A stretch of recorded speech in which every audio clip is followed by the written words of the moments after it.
want the longest selfie stick in the...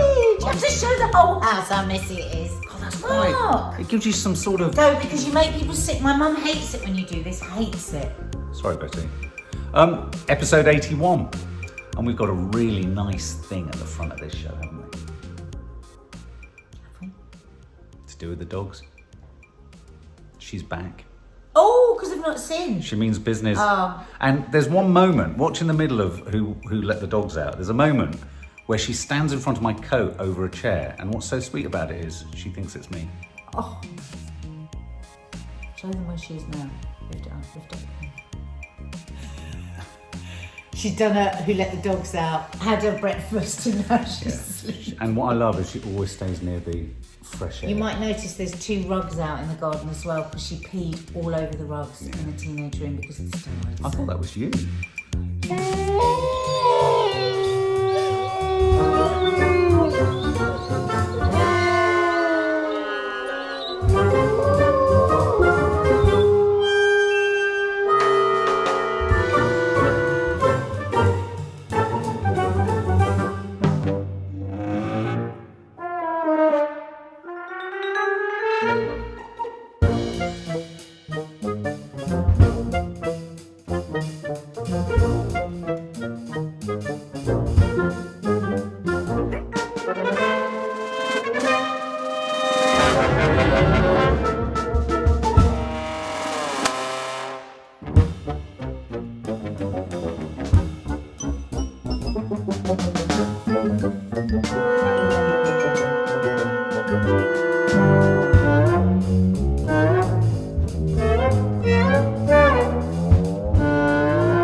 Okay, Nads. For a while, over the last couple of weeks, we had an extra member to the family. An enormous round green thing, a cabbage. Tell us what you're making this week. No, just go to the recipe. Okay, well, all right.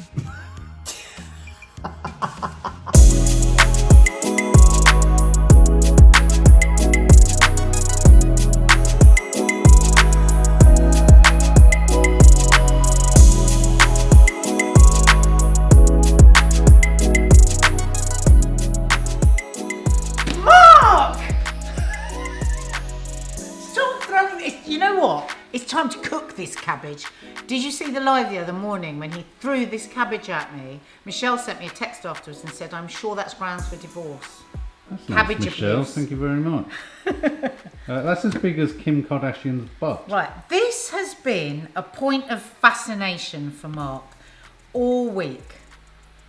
Ask all the questions that you've asked about this cabbage. Well, why have you got such a big one? Okay, so this, and I said to Mark, it's from the Greek shop. And he was like, well, okay. No, but these aren't easy to get, these cabbages. You get them from, Middle Eastern shop, Greek shop, whatever. You can use normal cabbage, but there's something a bit special about these cabbages. They look a bit like an iceberg lettuce, don't they? Now I'm going to make, my dad's not feeling very well today, so this is his favourite dish. This is like saying roast chicken with gravy and stuffing. Now, you can make cabbage rolls on their own, or you can add stuffed courgettes and all sorts of other things, which I would love to do, but I don't have enough stuff. So I'm just going to do the cabbage, and it's going to be delicious. So I've got a pan of boiling water here. I'm a bit annoyed because I need a much bigger pan. I'm going to put the cabbage, be really careful, put the cabbage in, Right. turn the Doesn't heat, look like it fits. turn the heat off, and just leave it for 5 minutes. I'll tell you why. You can do it another way. My mum actually takes the cabbage leaves off and blanches them, but you can end up with broken leaves. So I've got to do it this way and then I've got to turn it round, which is quite annoying, isn't it? How am I going to turn it round without burning myself? Well, you're not, and I'm sure being you'll burn yourself. I don't want to burn myself again. I don't want another idiot injury. So this, we've shown you this book before, Stuff I Leave Saved My Life. It's the first book Mark and I ever did together. It was just after I'd won Celebrity MasterChef actually, and in it are family recipes and photos of my family. Now, basically it was my auntie that taught us how to do stuffed vegetables and rolled cabbage leaves. And this is her. Very difficult woman, God rest her soul, but I loved her so much and she was such a good cook.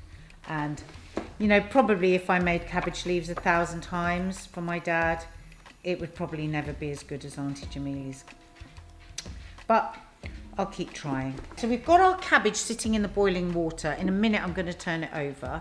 But meanwhile, I'm going to prepare the bits and pieces that we're going to put in with our cabbage leaves. And I don't know what Auntie Jamili would say about it, but I think that's a really nice thing. If you've got recipes and then that you always do, and then you see something else, you think, God, that would be a really nice added extra. And it was tomatoes layered in between the cabbage rolls. So this is my first time trying it. I think it will be amazing, and I think it might mean that my dad will say, these are the best cabbage leaves I've ever had in my life. And a whole head of garlic. Now, we traditionally, when we were kids, whenever we had cabbage leaves, my mum would make this lovely sauce that would just go on the top, which was just loads of lemons, salt and raw garlic, and you would just pour it over the top of the cabbage leaves. Oh my God, it was so good. I will make that for this as well. But I like the idea of these garlic cloves layered in between cabbage leaves. I think it'd be really nice. Do you think with the younger generations all this sort of food history will go? I mean, I can't imagine the girls ever eating this, so who would you cook it for when you're really old? Well, I mean, I never cook it. I love it, but I know you won't eat it and the girls won't eat it, so That's what I mean. Will it get lost in the sort of passages of time? Well, we did a book, so hopefully not. Do you know what? I'm really going to get Kiki to try this today because she might like it. And she's in that phase at the moment where she said, I don't want to be that person that says, oh, I don't like that. So...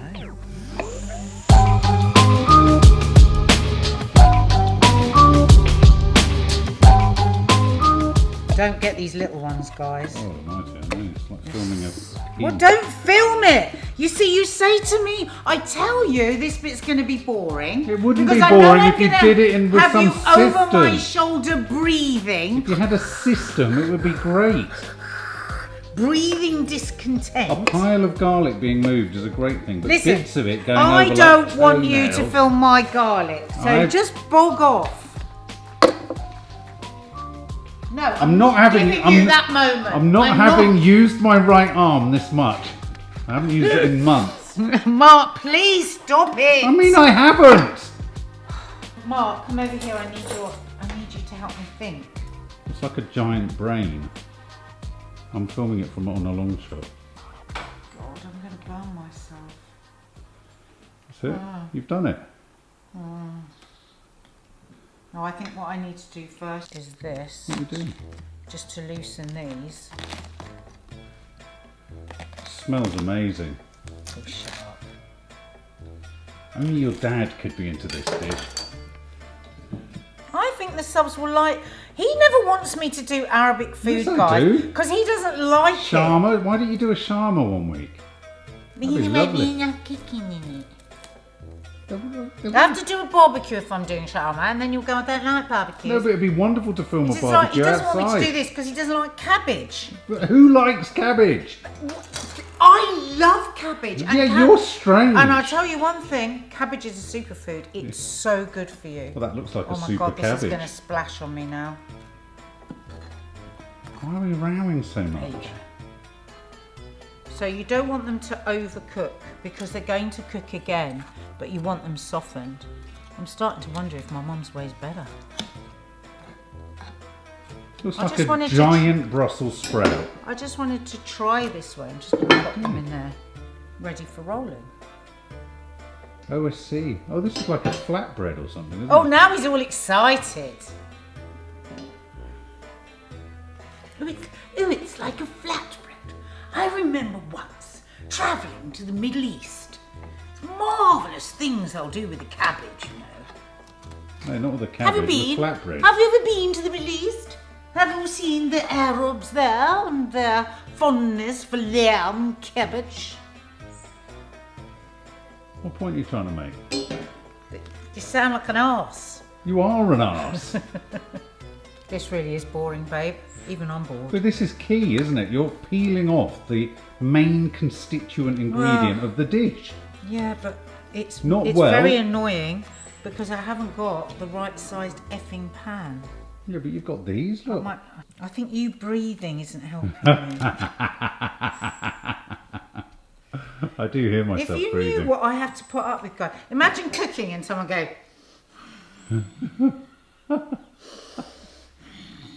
It's like Darth Vader on crack. Haven't had any crack today. Oh, good. It's the outfit for today. Okay, and so we go on. You really don't need to watch it all. I don't think I've quite got the idea yet. What do you mean? I haven't really got the entire sequence in one go. Well, Look. fuck off.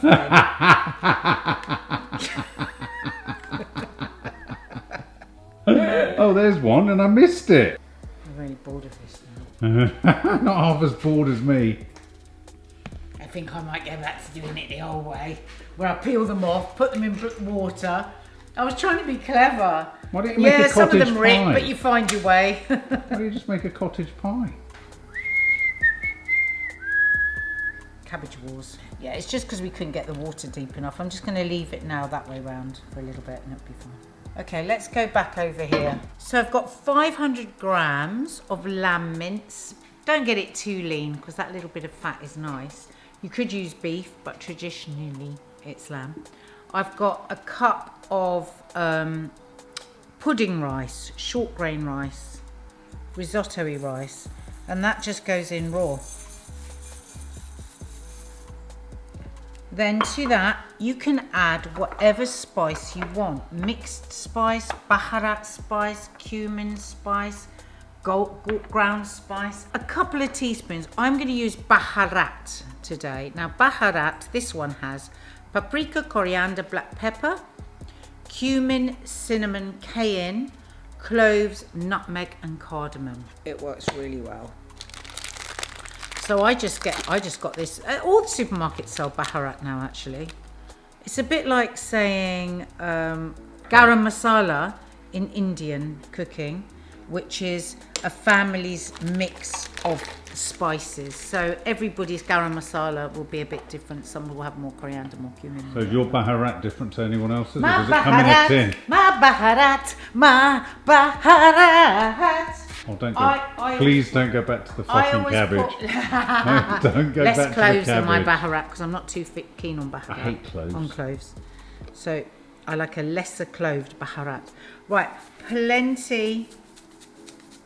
Well, it's not as much as it looks because it's just coming out.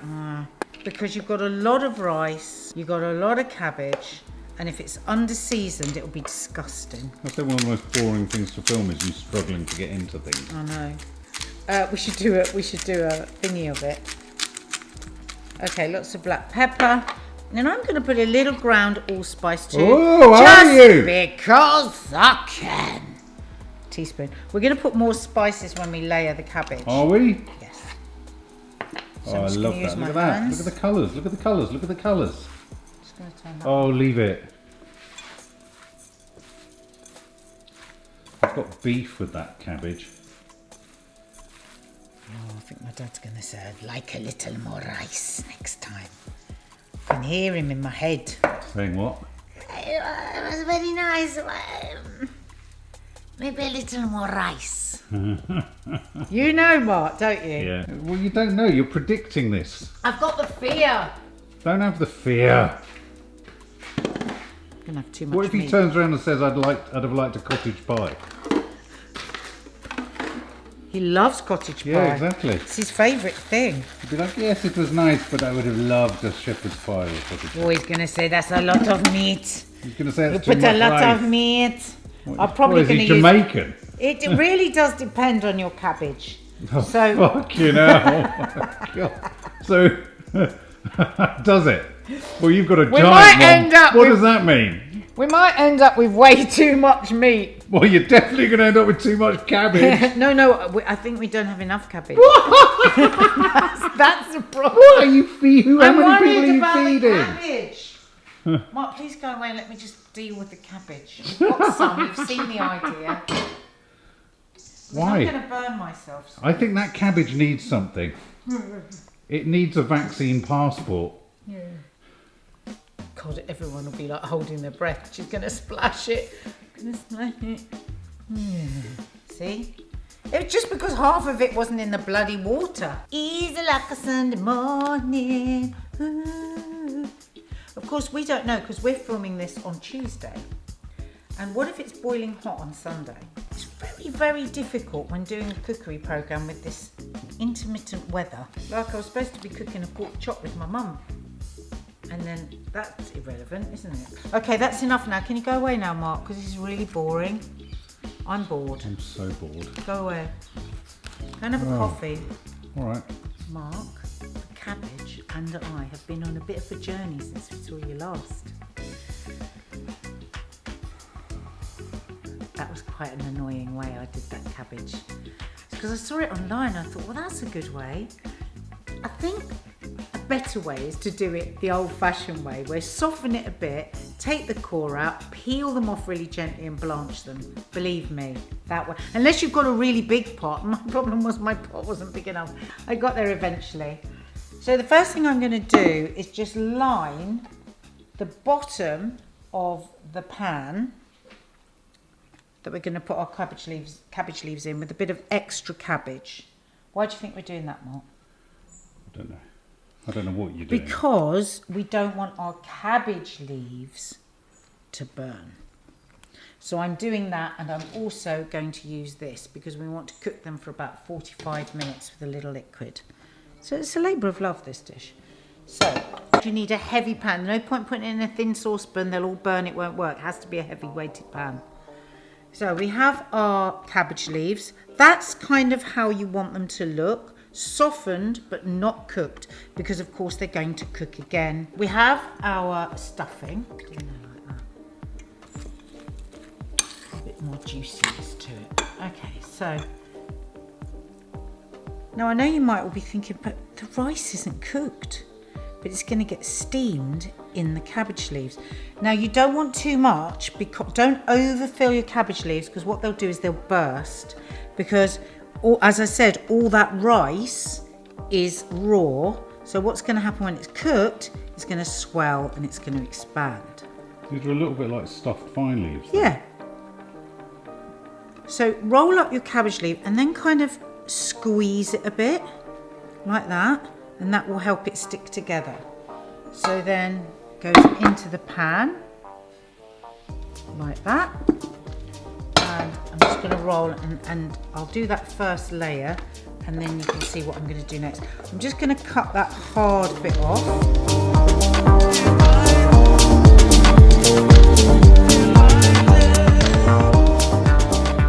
Just like when you're doing a wrap. So you're folding in those ends, turning it over, be quite firm with it. Don't muck about and willy-nilly.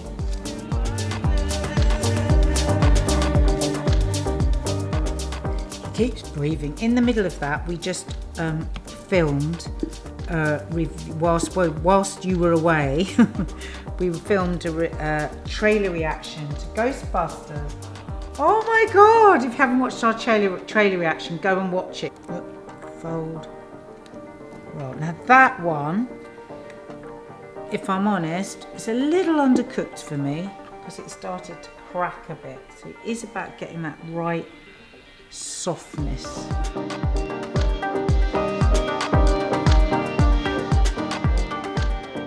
So you see how we're going now? So in a minute. Hold it here a bit longer. Oh, see how we're going now? So I'll put a couple more there, and then we'll put our extra spices, garlic, tomato, and then I'll layer and layer.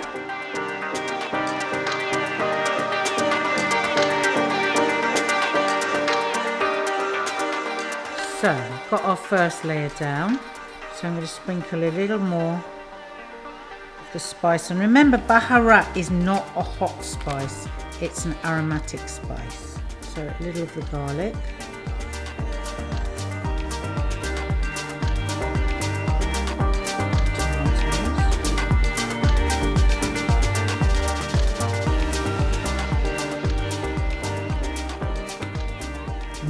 Because then I'm going to put water and lemon juice in as well, so that will make like a nice thin tomatoey sauce, which is what you want. So I'm going to put a little drizzle of olive oil, just a little bit. You don't have to, if you're watching your calories, you don't have to do that. Oh, just one other thing. With the second layer, I'll be going this way. So you want to go the opposite way to the way you went before.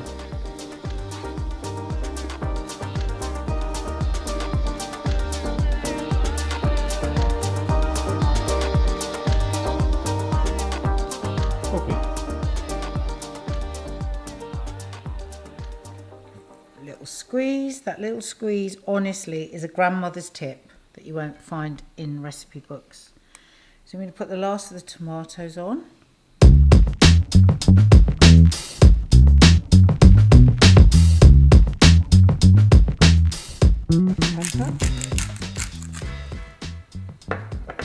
Don't have to.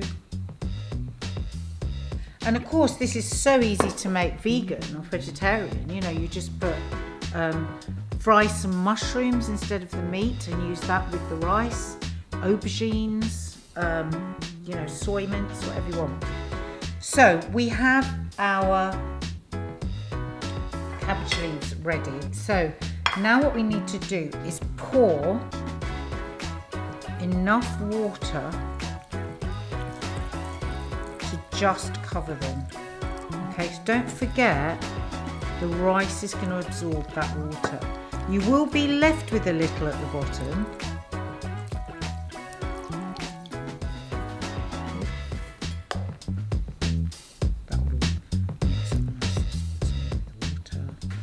Okay, now I'm going to put a plate on top and push that down.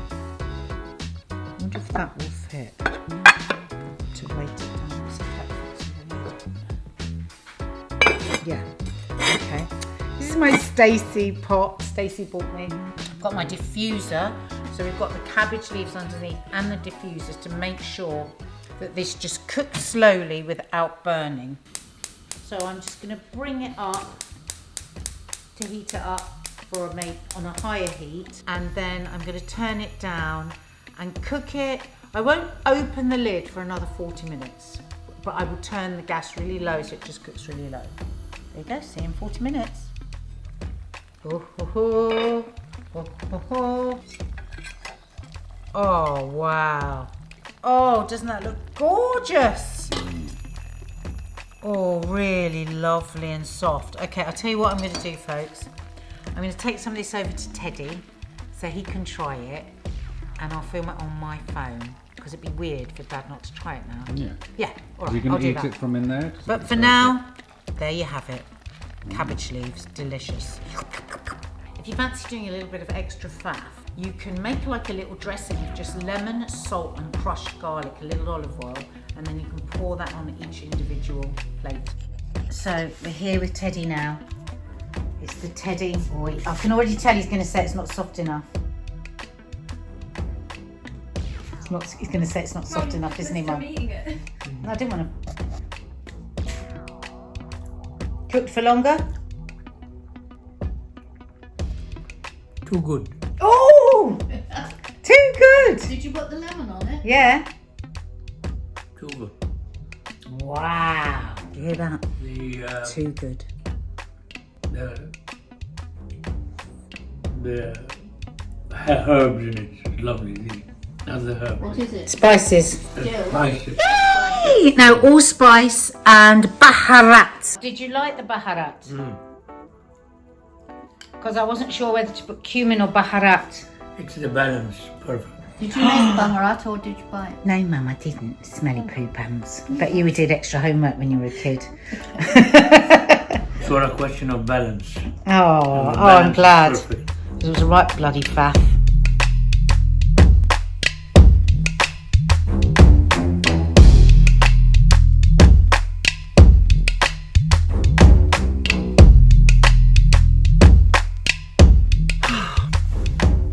Get your Groot on.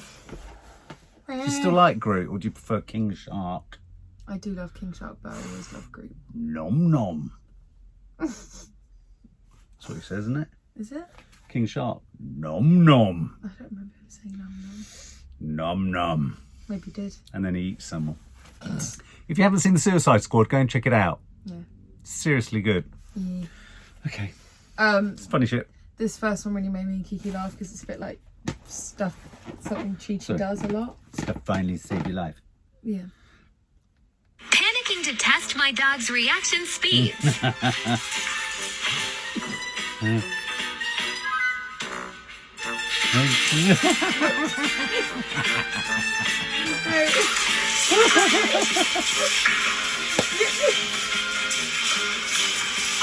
Oh my god. I found it so cute. Panicking to test my dog's reaction speeds. Every time I see these, I think we should do it.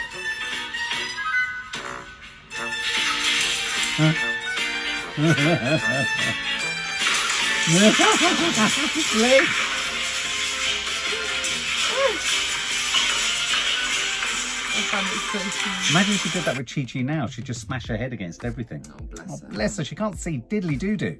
This was just like you when we were little, with turning the light on in the car. Oh, yeah.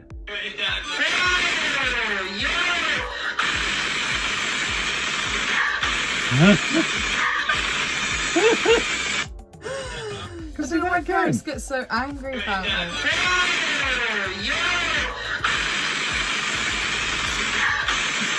You want to realise that was his mouth. Yeah, why do we get so cross? You'd always be like, I can't see the road anymore. No, it was when you were doing your photographs, not the light it's light. everybody. It's always when you turn It's on the just back parents light. say it because they think it's cool. So It's one of the things that makes parents think they're parents. Oh. Yeah, shit, innit?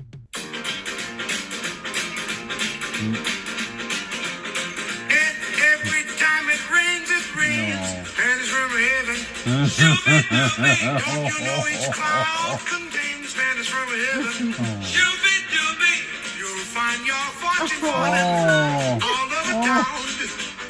Each and your umbrella is upside down and trading for a package of sunshine and ravioli. Macaroni, if you want the things you love, you must have a piece of it, baby. That's really funny. Cute. I like that one. Yeah. Pretend you're on a phone call, but use your dog's favorite words.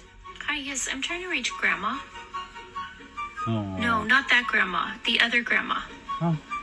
Oh, okay. Hi, Grandma. How are you? Yeah, I just wanted to call and confirm that you're putting together that package of treats. Okay, awesome. Now, do we need to go for a walk to get those? Oh, we should go on a car ride. Now, are you at home? It's so You're not cute. at home. Okay, so we don't need to go to your home at all. Awesome. love when dogs Will talk there like also be sticks in that packages? And how about chicken? Okay, thank you so much for doing that, Grandma. It's like sticks. Will Artemis or Judy or Mac be there? It's so cute. Great, that's fantastic. Do we need to meet you outside? Upstairs or downstairs? Okay, great. Thanks, Grandma. I love that. That's so amazing. I can't get any more high pitched. It's very doggy, isn't it? Sorry. That's nice. Is that because Chi-Chi's not well? No, it's just. It's really sweet. She's like a 6-year-old. Just because she sings gigs for an hour. You said that you could let it go, and I wouldn't catch you This hung ever happened up to you on before? somebody that you used to know. But you didn't have to cut me off. It's so weird when that happens. It's happened to me so many times. I've literally been singing something in my head And then my someone mate will sing the rest of it out loud. What the fuck is that? It's really weird. What am I singing now? I don't know. Butterflies. Who are you? These made me laugh. These are funny. Like, I don't feel like you want to play. You don't want to play today, do you? Alex Turner. You know Alex Turner from the Arctic Monkeys? Right. These are Didn't just know some his funny- name. I know the Arctic Monkeys. How do you not know Alex Turner? I don't know. Just don't. I love Alex Turner. Who are you? Alex From? Sheffield From? in Arctic Monkeys. From the Arctic Monkeys. We're Arctic Monkeys. This is I Bet You Look Good on the Dance Floor. Don't believe the hype. Wow, you could say they're selling like ghost cookies. There's a couple of times, maybe in the last 8 years, when we've considered trying for another baby.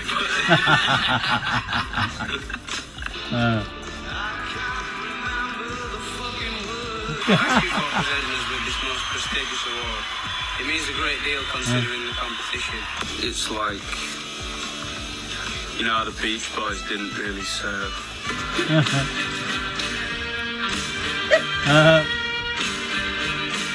Oh, of course, yeah. I mean, I'm Alex Turner. How many minutes? Merry Christmas.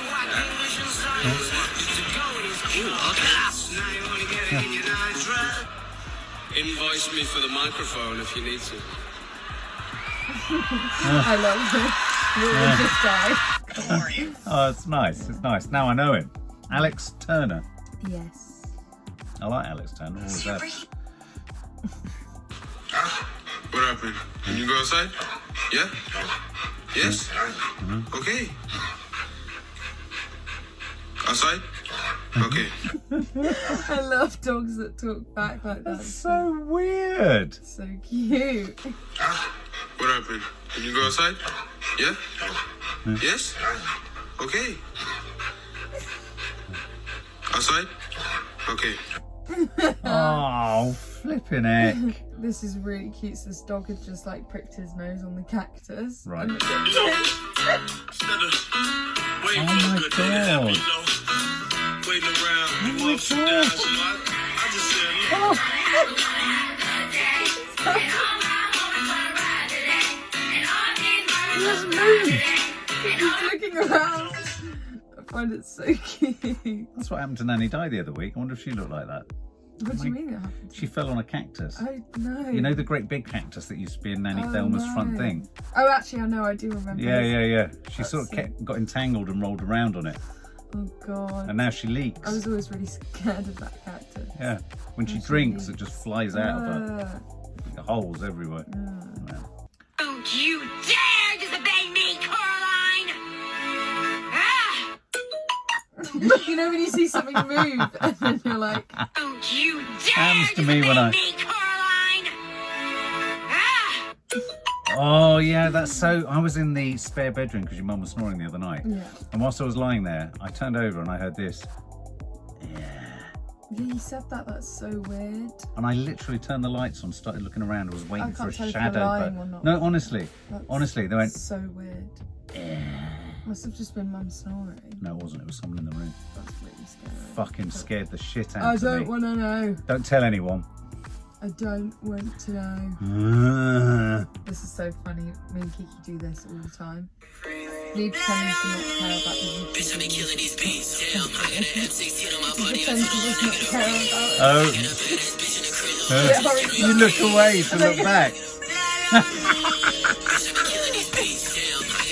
Oh, that's funny. I do that. Yeah, it's so funny. So true. That's truths. Is that what you say? No, What do you say when something's really right? accurate. I don't know. You've Accurate? said that so many times. in I'm things. sure there's a word for it's.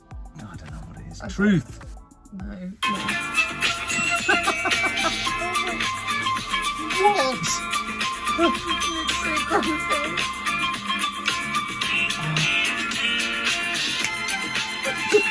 Oh, bless him. Oh, Bless flower him. around his head. This is really funny. Popcorn.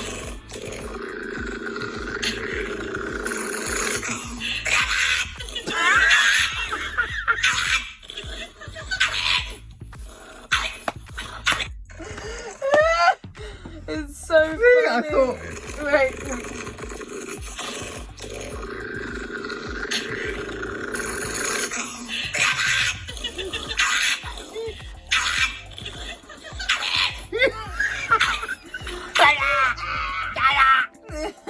He's such a popcorn flipping junkie. I know. Oh no. God, I love your dogs today. If A Quiet Place was set in the UK.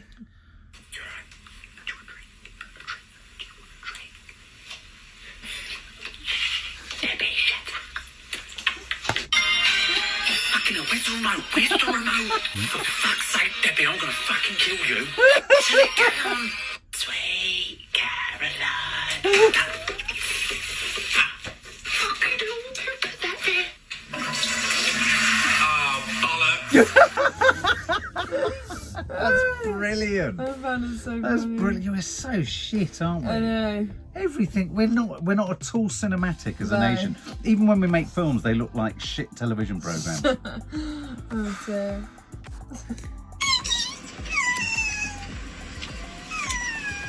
Ew, he's ugly. That's cute. Damn, did I say something?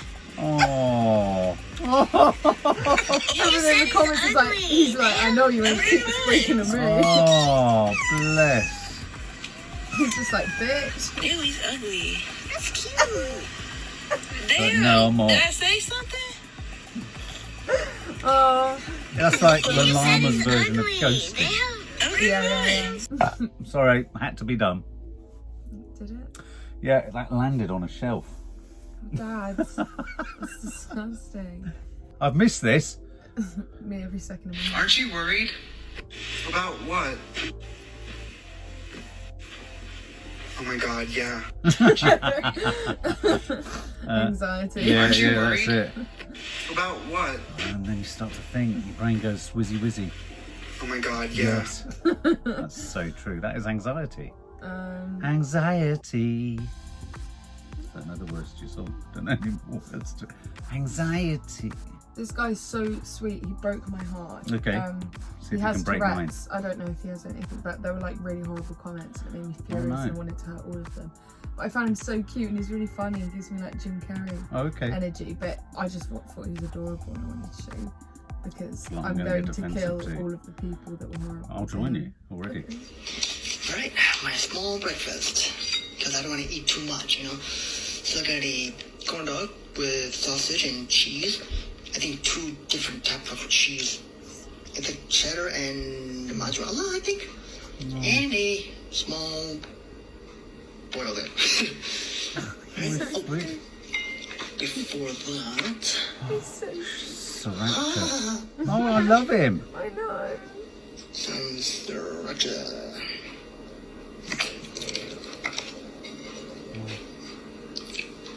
Oh my lord. It's yummy, isn't it? That's so good. This is good. It's so cute. 1.8 million.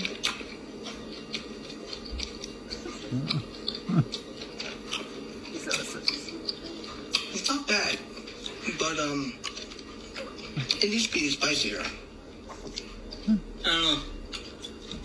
I think my mouth just got accustomed to the flavor. He's adorable. And the reason why I do that eye protein thing is because I cannot speak. It's because I have Tourette's. A tic disorder. He's so cute. But there were really horrible people in the comments and I went to kill all of them. He's like the sweetest character from a Pixar movie. Yeah, he's honestly adorable. Right, let's go out. Let's find them. Let's go and get them. Let's have a look for this with meal. Something from a movie. Yeah. I loved it. That's how I roll. Is that right? Is that cool? That's how I I don't know roll. what's wrong with you and want to speak like the kids? I want to speak street. There's wanna go there's back. something in this song.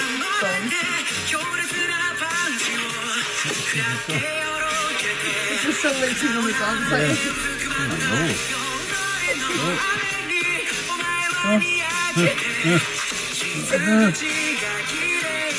He was so light on his feet. I found it really funny. I couldn't move like that. I look like Stan Laurel. Do you remember Laurel and Hardy? No, Oliver Hardy. What? I look like the skinny one who goes like that. Wait, wasn't there a film of that? Yeah, with And you found it really boring. Alan Partridge. It was awful. It's another fine mission. Oh, no, that's the other one. Oh, this made me laugh. POV, you're sitting in the living room on a Wednesday after school. You're pissed because shepherd's pie is for dinner again, and the sound comes on the TV just to make your evening even less bearable. Oh, right. Don't blame him. Don't blame him. I have to confess that noise always depressed me. I always flicked over as soon as it... Don't tell your mum because she was in it. Yeah. This is really random and weird, but it made me laugh so much.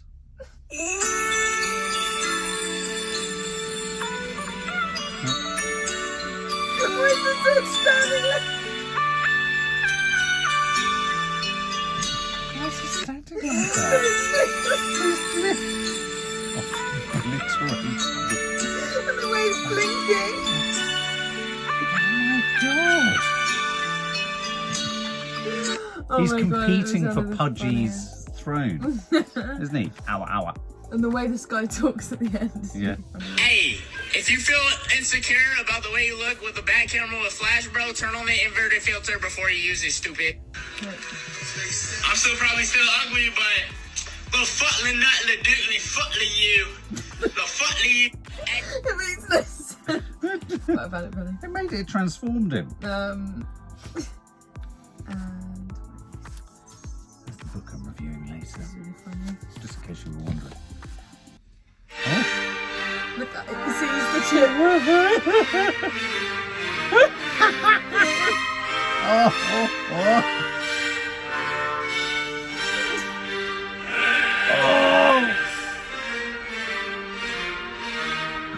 Look at that.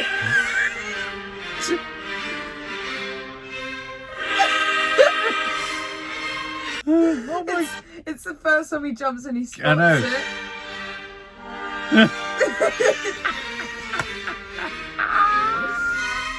Oh my god, the dogs are hysterical. Who let the dogs out? My mum, when she comes back from work on a Monday, that's me.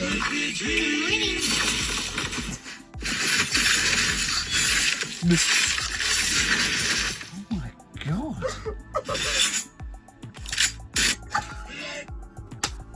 Because it's like you show Yeah. how angry mums are Their when they get mums are back from work. so angry.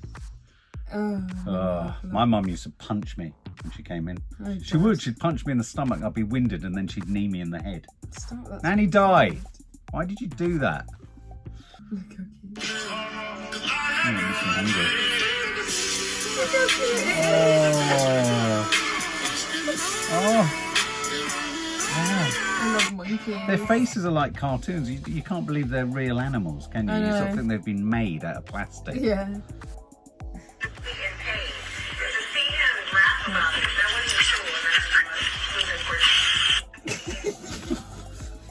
He's getting bitten. Cat's gone.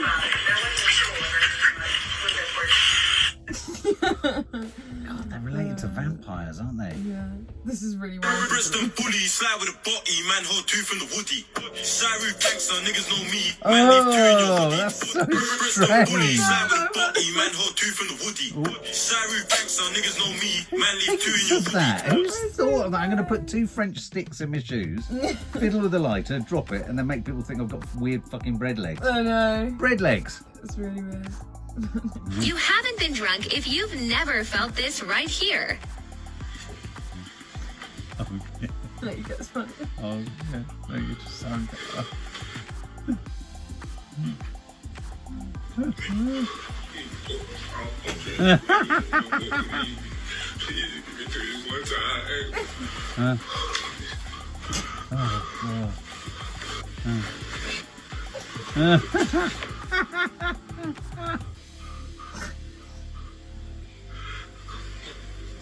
It's the Oh, God.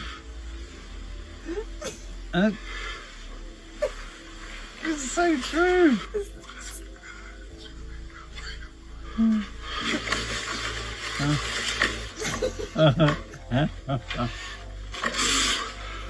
Spitting. Yeah. I'm never gonna join him.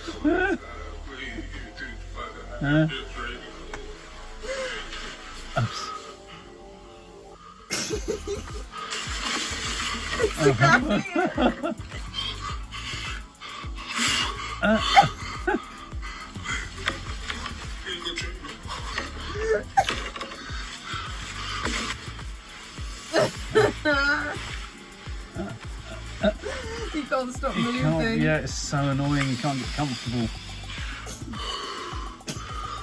Oh, it's all night. Your mum didn't do that time she got really drunk, did she? No. No, she just passed out in the corner. Yeah. But she did. She did. But she did. When you're getting your ass whipped by your parents and your siblings laughing at you. Oh my god! What are you looking at? What are you looking at? Oh my god! What are you looking at? What are you looking at? It's amazing the way siblings can totally turn on each other. Yeah, I know. In a way that an only child looks at it and goes, "You're never going to be able to make up," and then 3 minutes later, you're laughing with each other. Fine with each other. Yeah, so bizarre. Yes. They're so good, Maddie. They're so good. This is me blown away. Oh, I found this really cute. It's a montage of hamsters.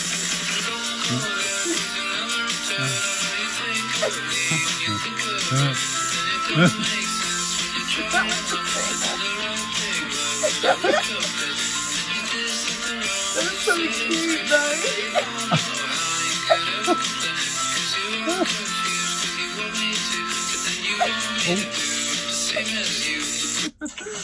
I love them. I never thought hamsters were so cute. Mum, I'm just going out. My mum. Where? Where? Like who, what, where? Nah, but who, where? Like where? How did we get right there? Like, no. Who and what and where? Who and what and where? What? Oh my god, that's so literally true. Yeah, I'm like that too, aren't I? What? Who? Yeah. Who? Where? Me and my friend 5 minutes later after we told each other to kill themselves. Oh no, don't worry. Oh. They've deleted the sound from Oh, it. bastards. Bastards, that's what you are. Not you. Them, the people. People who move the music. Why'd you do that? It's so annoying. But they don't- There's a reason why they do it, but I don't. But they don't stop trolling. No. Funny that, isn't it?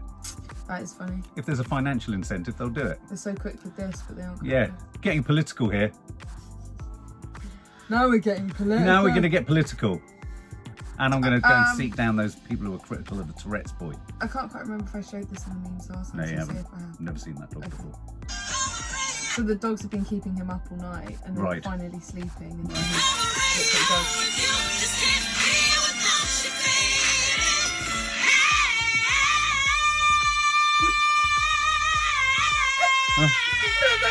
Oh. Oh. His hair.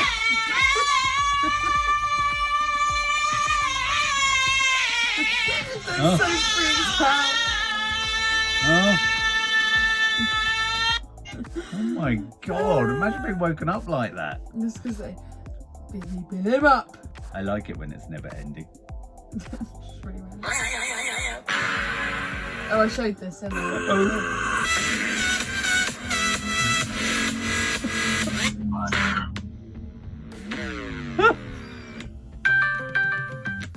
Sorry, it's just really random. What the hell? Can I see that again? Clips of his dog.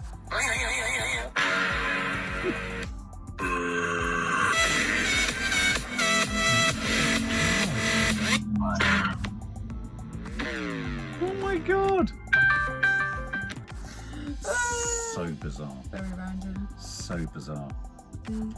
Okay, I'm going to show you something, which means I have to now pull my phone. Oh no, I don't. I can do this. Oh yes, I do. No, I can't do that. Yes, can I? No, I can't. So I saw this. I saw this in the news this week, and I was like, as I watched it, I was like, what the hell? Check it out.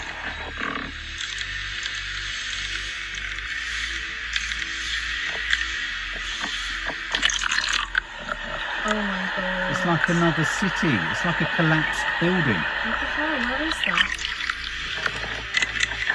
That is horrible. Oh. Why is there stuff down there? Yeah, it's though? just weird. And then they can see people in flats. That's so scary. That It's just really reminds me of the eerie. sea, though, It makes and me I not just- want to go down into the sea.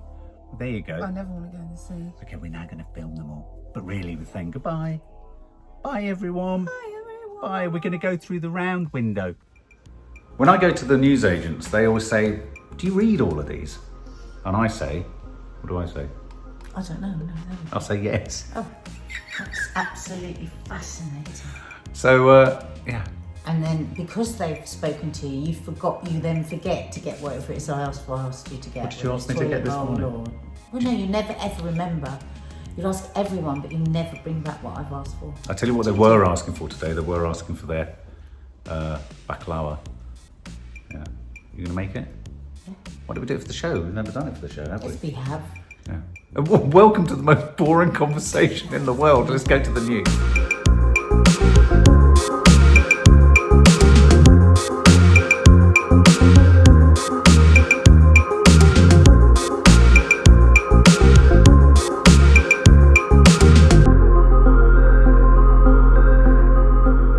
Hello, everybody. It's news. It's the headlines. It's the headlines. It's the headlines. There's less and less and less and less and less and less and less about COVID. In fact, the stories about COVID today were stories about how they got it wrong and how we were supposed to be up to 200,000 infections at this point. There are less COVID stories, but my fear is that the journalists have got an appetite for doom and gloom, so that I feel that they're sort of throwing their microscope over everything else. This is cheerful. Mr. and Mrs. Ant. Well, not for his ex-wife. Not for his ex-wife, no. There's all, but you know, everyone who gets married has been in a relationship before. There you go. Lots of glitz and glam. I'm kind of surprised. I mean, it's almost on the front of every single tabloid today. He's a huge star. Huge. I know, but the highest paid, the most popular, in the most programmes, I would say, Anton Tech, they're given every Saturday night.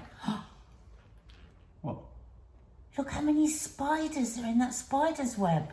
Well, you started with a lovely picture and I'm starting with a lovely picture as well. I absolutely love this picture. Little Princess Charlotte holding the butterfly, part of the butterfly count. Oh, I love this. Is this the one started by what's his face from Springwatch? From Springwatch. So it's just the way that she's creating it. It just a red admiral. I've seen so many this year. Have you? I've seen literally so many. I mean, is it because we've been alerted to counting them? Either that or because we have an unnatural heat. I don't know. I mean, you know, sometimes you never hear the good stories. Is this a good story because of global change? I mean, I suppose if we see lions and tigers and bears running through the wilderness, that won't be. But maybe butterflies are a good thing. But it's just the way that it's a beautiful she's photo. holding It reminds me of our girls. Of Maddie, you know, when Maddie used to come home with notes, Maddie looks after every living thing. Maddie is careful or something like that. And you think, that's the care that we need with the world. And it just encapsulated. That's a very important thing you're saying there. Yeah, exactly. Yeah, the way she's holding that is how we need to cradle life. But also it made me very sad because there she is with all that beauty and all that belief and all that simplicity and, you know, which our girls were. And now our girls are facing, like your kids are, just the horror of everything. Whoa, so it was kind of like a very bittersweet photo for me this morning. Because they're facing, our kids, this. We're on the brink of catastrophe, warns the Tory climate chief. Now, what's notable about that is that Tories aren't ones for kind of, you know, hyperbole. You know, they don't like to oversell a crisis. And this is the minister, Alok Sharma, who I don't know if you saw in the week, the environmental minister, who was, you know, took 30 flights around the world to various meetings rather than doing Zoom calls. Really? Just pause on that for a minute. But 30 flights. 30 flights. This is moving. I think there's lots now of agencies. They've got that kind of wide-eyed panic, which is just creeping in, where we thought we had a little luxury of time, and we're being told by more. Bought by less consumption over the through the pandemic, but I've always said, Once you get out of this pandemic, there will be a resurgence way beyond what had ever happened before, as everyone wants to not only get back to normal, but overindulge. We're still in the process of coming out of that. So, do you know, I still know some very, very, very smart people that are climate change deniers. That's quite remarkable, Can you isn't believe it? Now, I know we all want to turn away from it, and I think it's had very bad PR, the climate crisis, because there's such a sense of hopelessness about it that people go, oh, well, that's why I don't want to shy away from... I just have to live in this minute. But yeah, talking about it isn't to make ourselves depressed. Talking about it is to get active. What do you think of this, Mark? 7 years jail for dog napping offence. Now, we love our dogs, you know we do, as much as the next.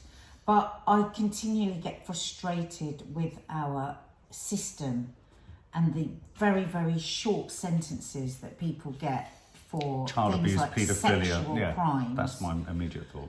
And we have a crisis with our prisons. They're overflowing, and really 7 years for dog napping.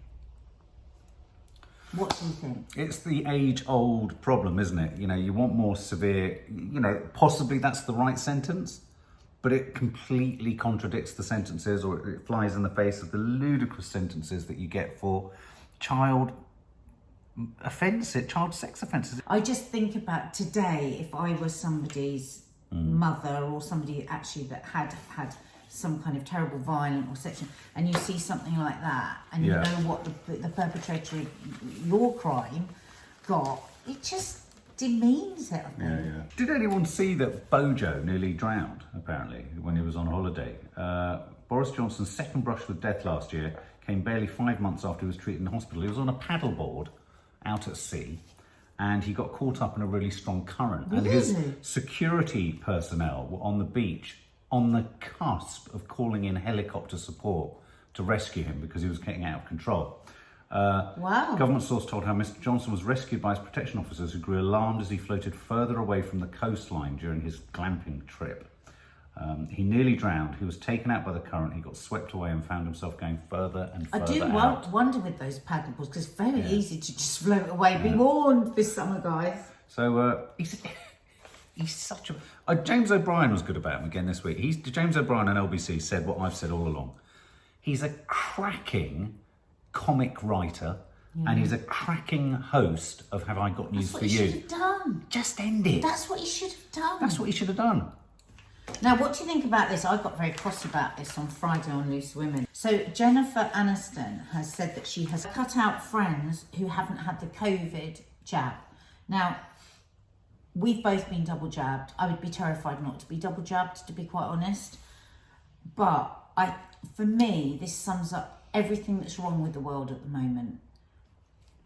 To be so divisive as to cut people out. You know, you're either in or you're either out. I mean, okay, she said I can still catch it from somebody that isn't vaccinated. I get that. But to cut out a friend when you could meet them in the garden, she's probably got 25 acres, meet them in the garden, Zoom with them, have a phone call. To cut out somebody who just doesn't agree with the way that with your approach, I think is terrible. And I think it's shutting down all debate. There are some people, look, not everybody, as we keep saying, that's not having the vaccine is a rabid, crazed up anti-vaxxer. People have genuine fears. And it's like anything in life. If you shut down debate, you shut down to be human, really. And I thought, we were laughing about it in this room, we were doing the I'll be there for you. Yeah. I mean, it's just well, it's interesting hilarious. That, you know, I agree. I mean, we talked about it on Coffee Moaning this week. And when you read her comments, though, I do feel it's been taken a little bit out of context. I wonder, I mean, okay, take this for an instance. She talked about her weekly schedule. She's had to drop people from her weekly schedule. Yeah. That suggests to me people makeup art. Now, if a makeup artist isn't vaccinated and comes into your face, on a professional capacity or in a professional capacity, I could see her cause for concern. I could see her wanting to get, like many employers are increasingly doing, getting someone so that whose status, at least, you know what their vaccine status is. And we have the same debate. I think if it's just about friends and you cut them out, it's wrong. But I do think there's a bit of a grey area there if she's talking about people she's got to work with. Yeah. And I felt she was talking about helpers. I wondered whether she was talking about home, cleaners, gardeners, estate managers, makeup artists, perhaps costume designers, all that kind of stuff, stylists. I thought, well, I can kind of understand that. I think it just puts fuel on the fire. We need to bring if it's people friends, it's not right. round. We don't need to exclude people. Like, I don't think we should get into passports and checkpoints where you show whether you've had the vaccine or not. We could get to that point. I mean, look at the points that we're at with so many things now. Maybe we could get to that point. This is an interesting one. I thought you'd find interesting. Sex on the NHS. Disabled man loses a prescription for intimate sessions. Thomas Williams is autistic, has cerebral palsy, uses a wheelchair, needs 24-hour care. All his life and teenage years, he heard everyone talking about and having sex, friends, what have you. His parents would turn sex off on the TV because he couldn't have sex. There's a lot of stigma around being sexual and being disabled, he said. I didn't really see the interaction between boyfriend and girlfriend as something I could have. And then on the NHS, he was given £23 a week for sex therapy, in which he had a sex surrogate, this woman, who would essentially have sex with him. That woman? Yeah. Good God, what an incredible story. And he's the only, I think it's the only example of this on the NHS in this country, and they've just stopped it. Because, he's the only example. Yeah, he's the only person that's on the NHS. I mean, I think this is a treatment that happens for a lot of people privately. But anyway, it's been stopped, and I wondered what you thought about that. Do you think someone has the right to get sex on the NHS if they're severely disabled? Is it a need? Is it a medical or psychological need? Discuss. I think it could be a mental health need. I think if you've got no other intimacy. Yeah. I think it kind of breaks my heart in 100 different ways, that story. It really does, yeah, no, it's really fascinating. It really, really breaks my heart, that. Sex is part of being a human being, isn't Yeah. it? The joy of sex is part of being a human being, and I don't have any problem with it being on the NHS, actually. And I think it's brutally cruel if he's had it to then just cut it off. So to speak. The prescription. Yeah. Why would you say it's like somebody saying suddenly to me you can't have your HRT. Now, I wondered what you thought of this, Mark. I don't know if it was any of the papers that you saw. A call for bar on pubs. Town halls want the power to veto new boozers over health concerns. Right. So they want to be able to look at data in the area. Yeah. Which seems perfectly feasible to me, this, and have a look at what the situation is with drinking problems, like what's it costing that particular area in police calls, in ambulance, in hospital. So basically, if there's an area with heavy drinking problems, then more licenses shouldn't be given. What do you think? Well, potentially a very good move, but if you do that and do nothing about the off licenses selling really cheap booze, it's it says pointless. that as well. I Takeaway, drink. I think if you're doing it with liquor stores as much as pubs, I think in a weird way, I hate to say it, but I think the days of the pub is going to become a rarefied thing for, people with more disposable cash. It's prohibitively expensive. Well, they are talking about licenses for bars, clubs and takeaway drinks. Right, yeah. Do you know how much drinking costs the NHS, excessive drinking? 3.2 billion a year. Do you remember you had that idea? Yeah, the true price of a drink. Just a couple of quickies, because I realise I've got more than you. These do make me laugh, these stories. Bronze artefact reveals lions roared in for the kill in Rome and Leicester. No, it doesn't. It means you found the handle of something that had a lion on it that was more than likely imported from Rome. There's so much excitement about the most minimalist of finds. Me and Kiki, in our studies of history, have realised that so much is extrapolated from so little. Now, don't get me wrong, I'd love to think that lions were eating gladiators in Leicester, but I doubt it. And this is an interesting one. Geronimo won't go quietly, I'll film his execution. Now, this woman owns an alpaca.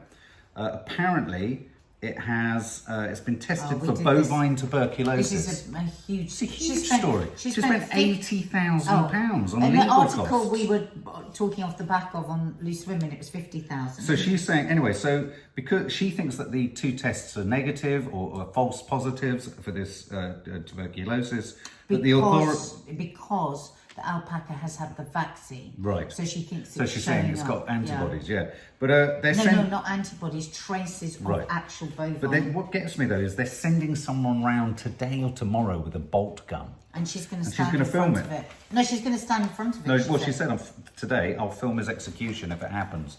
I've just chosen this one because you like these like extortionately priced things, whether it be handbags, tracksuits, or indeed a penthouse. London penthouse for rent at £281,667 a month. Buy a flat. And it hasn't even got a swimming pool. That's just ludicrous. But that just goes to show how the rich and the poor gap But is the contrast, just the insane. contrast is ludicrous. Okay, I'm amazed you haven't pulled anything about Love Island. Look, not Do you know Baywatch, what? Faywatch. Do you know what? It's because I'm a bit confused about it. I want to have a bit of a think about it. Yeah, about what they're saying. Yeah, apparently there's fans have swamped Ofcom with complaints after Faye Winter hurled abuse at 4 contestants. Right, first of all, you have to be really careful with these swamped. I've had headlines written about me, you know, Twitter outrage, that makes it sound like thousands of people have said something about me, and probably 3 64. people have. And 3 people have, you know. Yeah. Now, the reason what are you confused the about? Reason I saw her outburst. The reason why I was reluctant on this was because they're calling it gaslighting. Okay. By her.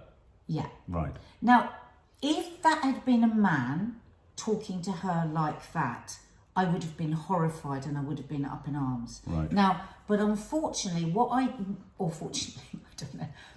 What I saw was a girl that was so hurt, That's what had I just saw. been hurt so many times before and went into full attack. Yeah.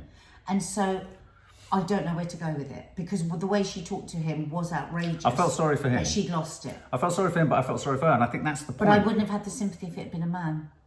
That's what I'm so if talking he, about. oh well, no, if it had been I suppose Yeah. you're right. If a man had shouted like that, he'd have probably been taken Really? out. Are you telling me He'd that have been you taken did- out of the villa. That's an interesting point. So do you see what I did? Yeah. That's why I avoided No, it. totally. Because I had to avoid myself. That's why I'm parking it over there and avoiding it myself. I had to avoid it myself. I just like the puntastic headline. Massive loose Faywatch, women not topic Baywatch. there. Faywatch. Massive loose Yeah, when women is it all topic right there. for a man to... That will be Monday's topic. I mean, it is a good one. It's a good topic. It's a good one for how to stay married, actually. Temper and anger and expression of anger. Because, of course, men... I'm really confused. We bleed too. I need to hear other people's... I don't want to just jump into what I think because it would just be right. I really want to listen to myself and to others on what really... Because I'm confused. Well, you could start by listening to me. But you felt for her. I did feel You for heard her. the pain I did in feel her. for her. I did feel for her. I don't think she was trying to manipulate him. I think who she hurt the most was herself. Horribly. Because she will have died a death later that night. She will have regretted that. Shall I do my last one? Yeah, I've got a couple Look of at quickies. this beautiful, I know we've got so many animal lovers here. And is it an exhibition?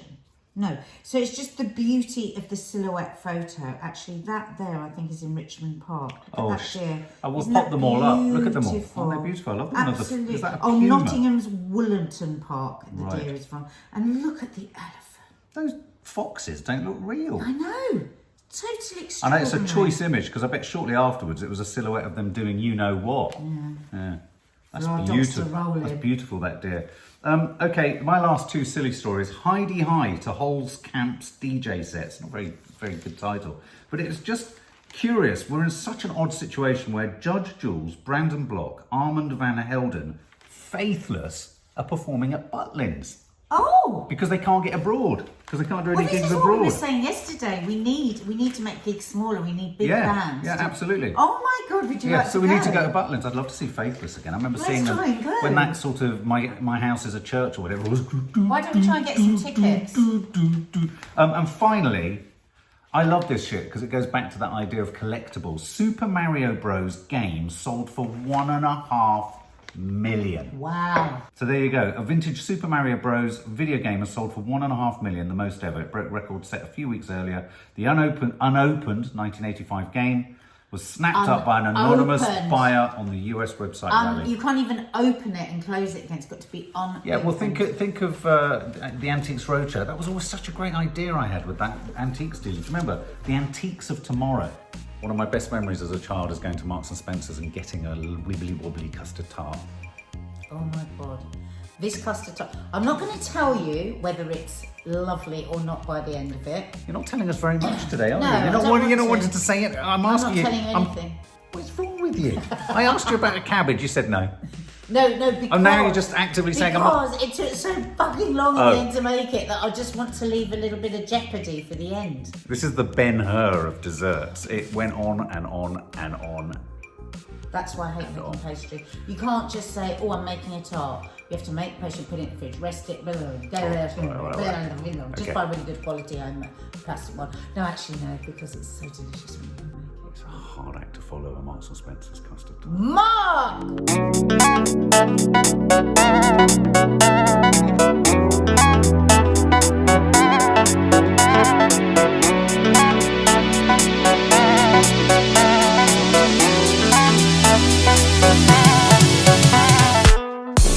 Say 2 words to you. What? Custard. Tart. Oh, you tart. I'm making a traditional English custard tart, and actually I'm using a recipe from, I've told you about her before, The Guardian, Felicity Cloak, How to Make the Perfect. And when you're making a classic dish, she's a really good person to go to, because what she does is she tests all the other recipes and then she comes to a perfect one. Like she says, this isn't a French custard tart, this isn't an American custard tart, this is a very traditional English custard tart with nutmeg. She does it a bit differently. She puts nutmeg into the pastry, which I'm not going to do, because we like the nutmeg on top of the custard, don't we? So we're not going to do that. Yeah, so start with 225 grams of plain flour, 85 grams of sugar, caster. We are going to grate 115 grams of very cold butter. Can you think why it's good to use grated butter, Mark? So it mixes in better? Well, yeah, because you know you know how you're supposed to have cold hands, cold butter, cold everything when doing pastry. If you're using grated butter, then it just really quickly mixes into the flour and you're not handling it too much so that it goes greasy. We've just moved this all around because the sun was in the way and I couldn't do it on the scale. So I'm just going to grate some and just kind of guess and then weigh it. So we want 115 grams. It's really good. I put this in the freezer to get it really nice and cold, and it's good to do it like this because then you can wrap it around you. You don't have to touch the butter, melt the butter.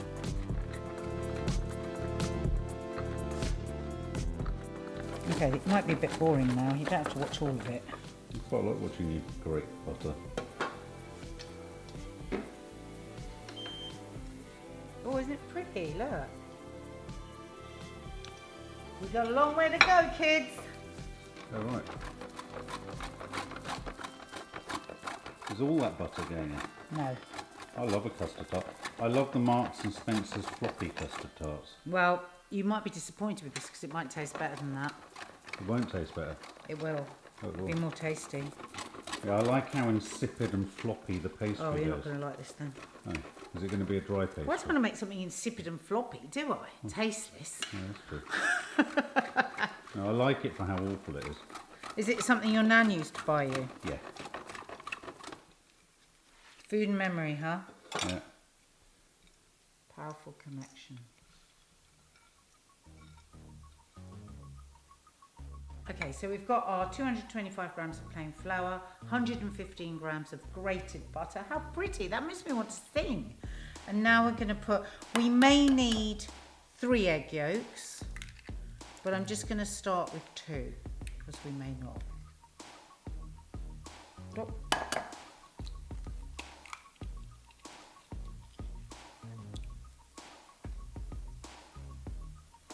Mix our flour and butter in. Ooh. Just keeping the fingers, just keeping it nice and light so we don't get a greasy mass of butter. See how quickly we've got the breadcrumbs, because almost the grated butter gives you the breadcrumb. Sugar. Nice sweet short crust pastry, yummy. So I'm afraid it's going to be a lot tastier than Marks and Spencer's egg custard. I bet you won't like it, Subs. I bet you go, it tastes too nice. Oh. Huh. Where's the Sawalha gone? You know what it is? The other day I loosened the top and then I poured it into the recipe and the whole bloody thing came out. So annoying. So some salt. Okay, let's start with our 2 egg yolks. I think we're going to need 3 actually. Have a look. Again, just using my knife. Now, any you know, fancy pastry makers, don't look at me and go, what the hell's she doing? I'm not very good with pastry. This is what I say, I'm more of a savoury cook. So if I'm honest, I'm still a little scared of pastry sometimes. Mark's the pastry chef in this house, aren't you, babe?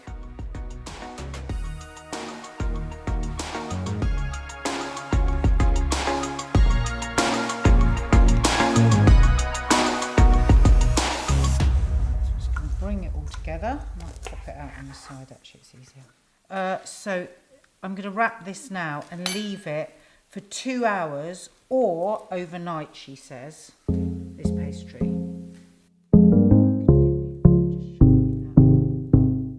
So wrap it in some cling film and I'm just going to pop that in the fridge. I'm going to go out to lunch actually. I'm going to go and meet Lee. Oh. Kiki and I are going to the osteopath and then going out to lunch. So our pastry will be lovely by the time we get back. It's inside your fridge? No, too embarrassing. It's actually the next day.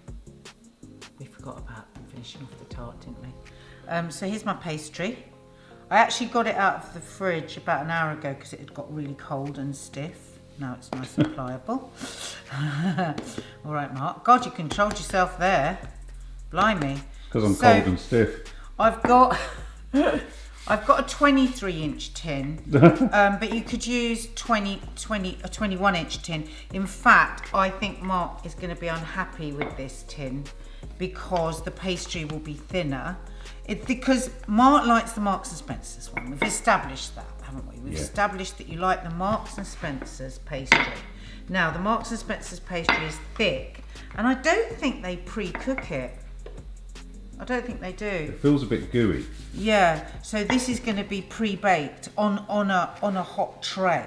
Chi-Chi, you're back. Can you see me? Oh, she's moving her head around. She's looking for dropped food. What do you think, Chi-Chi? Pastry's not really my thing, and I let that get a little bit too warm. Mark is the pastry king, aren't you, Mark? I do like making pastry. Do you enjoy making pastry? I do. Oh, fuck's sake! No, I hate pastry! Do you want me to do it? No! Right, I'm back. I'll put it back in the fridge for 10 minutes. It's quite stressful. I got it too warm. You've done it. Fuck's sake. Not really. I'll do. I can't do it with the camera on me. It's gone too crumbly. Now I know a little tip here. You take a little bit of pastry and then you use it to press it into the edges. The best tip is get him to turn the camera off and do it off camera. Best tip is to get Mark to make the bloody pastry. This is nothing to do with the recipe and everything to do with me. I won Celebrity Master Chef. I can't do a simple pastry to a tart tin. Don't do Bake Off, for God's sake. Oh my God, no. I've already said to my agent if they ever call, say no. Good with savoury though. Just sweet's not my thing. You've been playing with plasticine. Okay, we all know pastry isn't my thing.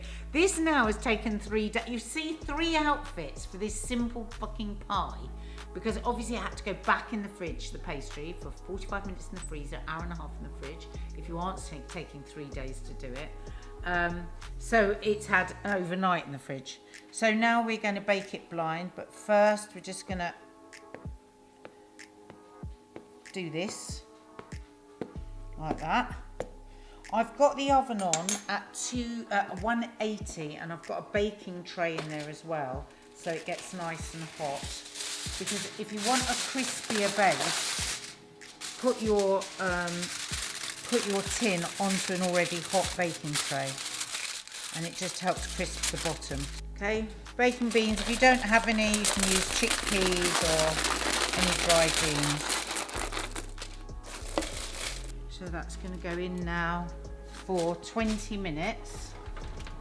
And then we've got our hot tray. It's going to go onto that. 20 minutes. Let's set it. It's been quite a journey with this tart so far.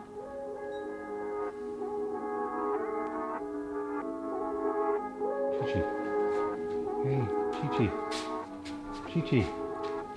Chi-Chi, all she wants is food. Every time I come to the fridge, she just follow me around for food all the time because the steroids are making her really hungry. Ooh. Oh, perfect timing. So that's had, I actually gave it another 5 minutes, so I had 25 minutes. And then it's going to go back in for another 10 minutes. Whoops. It actually says you might need to do this. I'm just going to push that up. So that's going to go back in for another 10 minutes. And then it comes out again, and then I brush it with egg and it goes in for another 2 minutes. It's a right palaver. Back in for 10 minutes. What do you think, Cheech? Chi-Chi, do you want some? She's having to keep that on, guys, so she doesn't scratch her eyes. In 10 minutes. Right. Okay, so we're calling this palaver pastry. What palaver? I like it all brown like that. You're actually supposed to cut that off the edge, but I think I'm going to keep that. I like that. So now we are going to brush some beaten egg onto it to crisp it up. Oh my God, I'm going to love it if you love this, Mark. It's going to be so different from your normal custard tart. Okay, so just...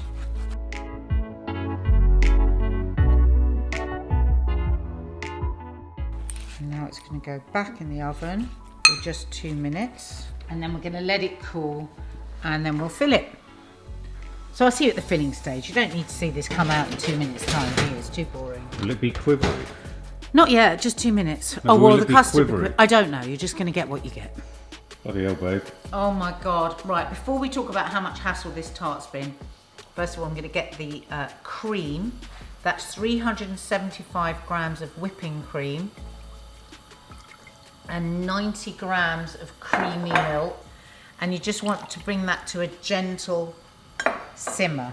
For you, when you watch this, it will probably just seem very quick, this tart, but because we've done it over days, because you have to make the thing, put it in the fridge, then bake it, then cook it for 10 minutes, then cook it for 4 minutes, then do it for 2 minutes. Oh my God, it's just gone on, and then we get things in between doing that. So this is day 4 of making this blimmin' tart. That is quite crisp and quite brown, and you wouldn't normally see that for a custard tart, but oh my God, I had a bit off it and it was so nice. I think that's the thing of beauty. So we need 2 eggs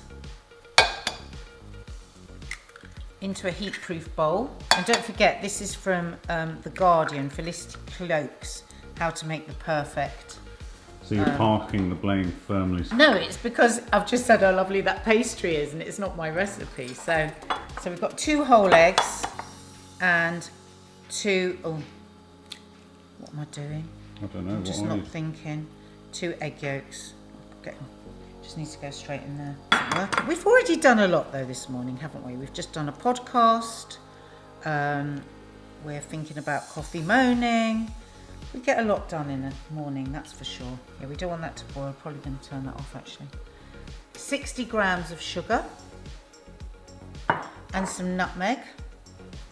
Now, obviously, it'd be far better to use fresh nutmeg with a little nutmeg nut, but Mark went to the supermarket, and it's another thing that's now not available in the supermarket, and we're going to find that more and more due to Brexit, as we were just listening to on the radio. Okay, so now add in your warm, right, whisk vigorously, because what would happen, the eggs will cook and congeal.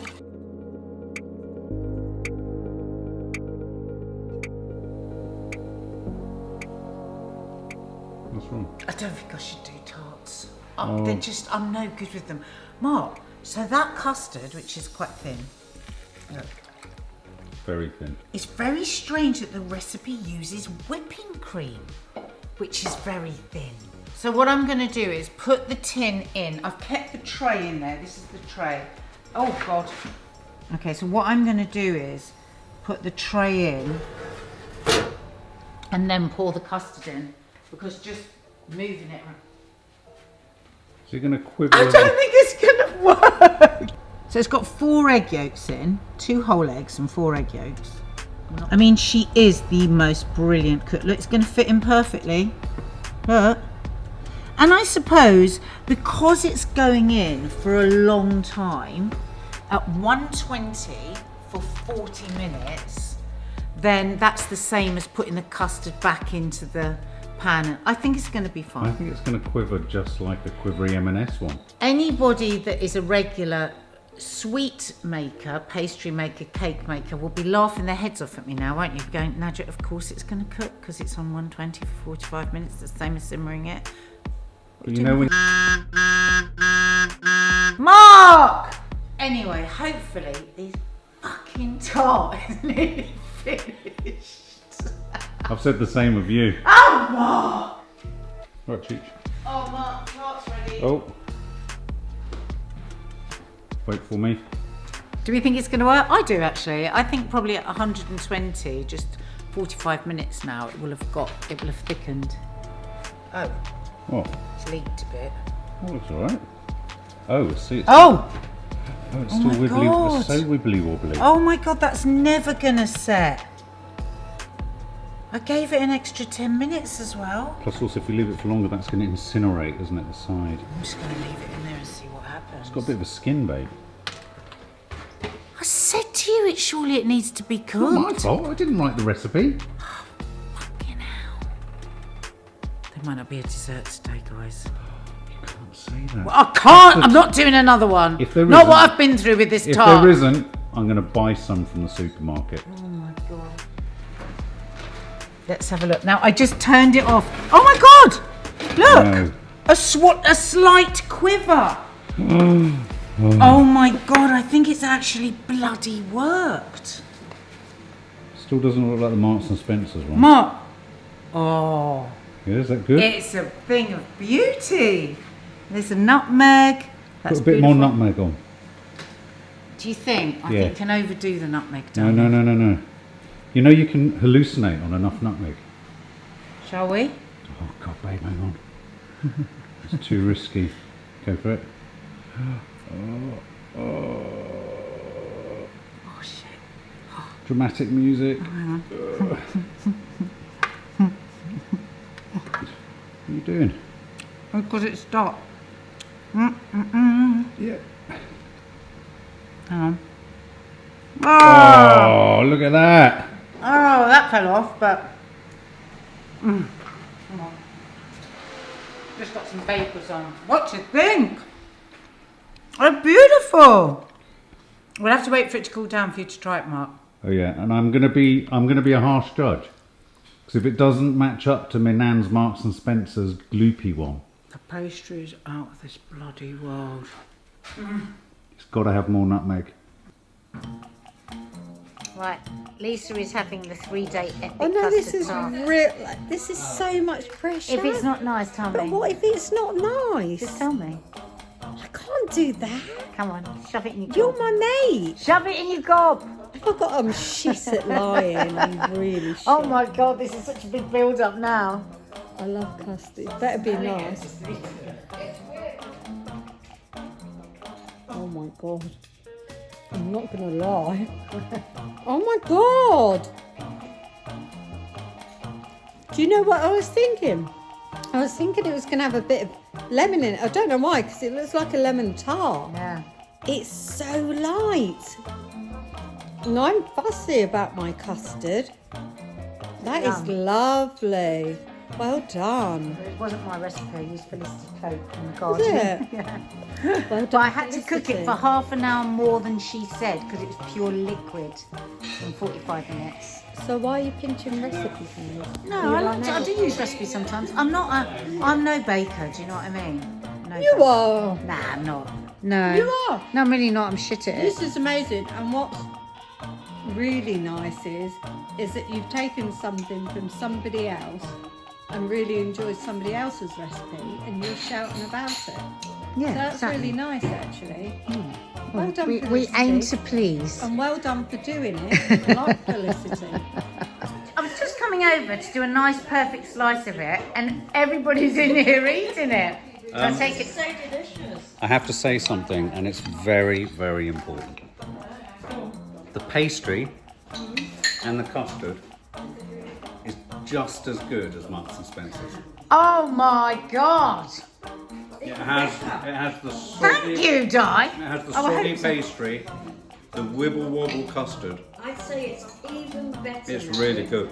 But actually, I'm disappointed that it is. I mean, I'm glad you like it, but guys, I had to put this over it while it was still hot because of the flies. Oh, So this condensation made it soft, but otherwise it was the crispiest, most beautiful crisp pastry ever. Pastry is gorgeous. But it's now how Mark likes it, Salty. which is soggy. I'll always have to put it in a dome lid. What do you think, Di? You're a baker. I'm not. I'm Well, really not. you're pretty good at it. That's More than that, absolutely Mum. She's more than that. fantastic. She's a master baker. Mark. Lisa. Love. It's a bit of a weird one this week because Lisa's been having a bit of a week. So we just did catch up. There's not anything to buy. It's just me and Lisa. Sort of just So you've waffling really on. got to love Lisa just to watch Yeah, we're this just bit. waffling on about a Okay. week. Well, you know, you said to cut out the first 3 minutes. I've done a jump cut of all of it because it's so hysterical. So for the next 3 Right. minutes, I'm going to chuck a load of music under these two, trying to get their drinks together, wandering around the kitchen, tripping over themselves, not knowing what the hell's going on, squealing they look horrid. Anyway, I'll let them do it.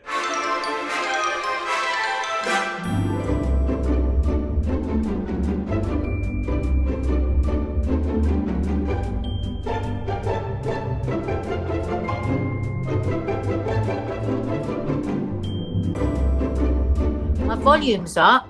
Oh, you've muted yourself. Oh, what a dick. Oh, there you go. What Hey? an idiot. I'm going to turn this down. I look very orange. My ring light's broken. I need a table one. What's a It's table all over one? Are you getting a drink or are you not bothering? Are you having a drink? I'll have one if you're having one. Well, no, you're going out, aren't you? I haven't finished clearing up yet. I can't have a drink yet. I can Well, wait. once I have a drink, I won't want to do anything else. I know.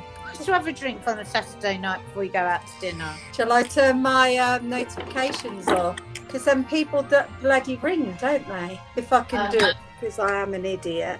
So what are you doing? Going for kebabs? No, we're going to the place that we was going to go with you. So it's literally just round the corner. You know, it's one of those days where you literally just change your top up a bit of makeup, and then go out. Have a glass of wine. Shall I? Do you mind waiting? Yeah. Right. I'll have one for you. Blush Prosecco. Some what? Blush Prosecco. Are you pulling a face? Blush Prosecco. Look at you. Oh, Rosé Prosecco. Oh, look at you, gone all posh. Rosé Prosecco. That's if I can get it open. Don't use your teeth, Lise. You've not got many left. I've had enough bloody disasters. What was that? That was a cork. I'm having a You haven't taken your eye out, have you? Can you imagine after the week I've had? Well, let's start with that straight away.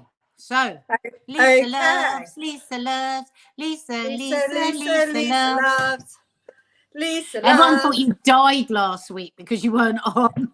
So I was getting lots of lovely messages saying, "Are you okay?" And I was like, "Yeah, I'm fine, thanks." Why? And they said, "You're not on Lisa Loves this week." And I went, "Oh, okay." I said, "That's probably because I'm extremely stressed."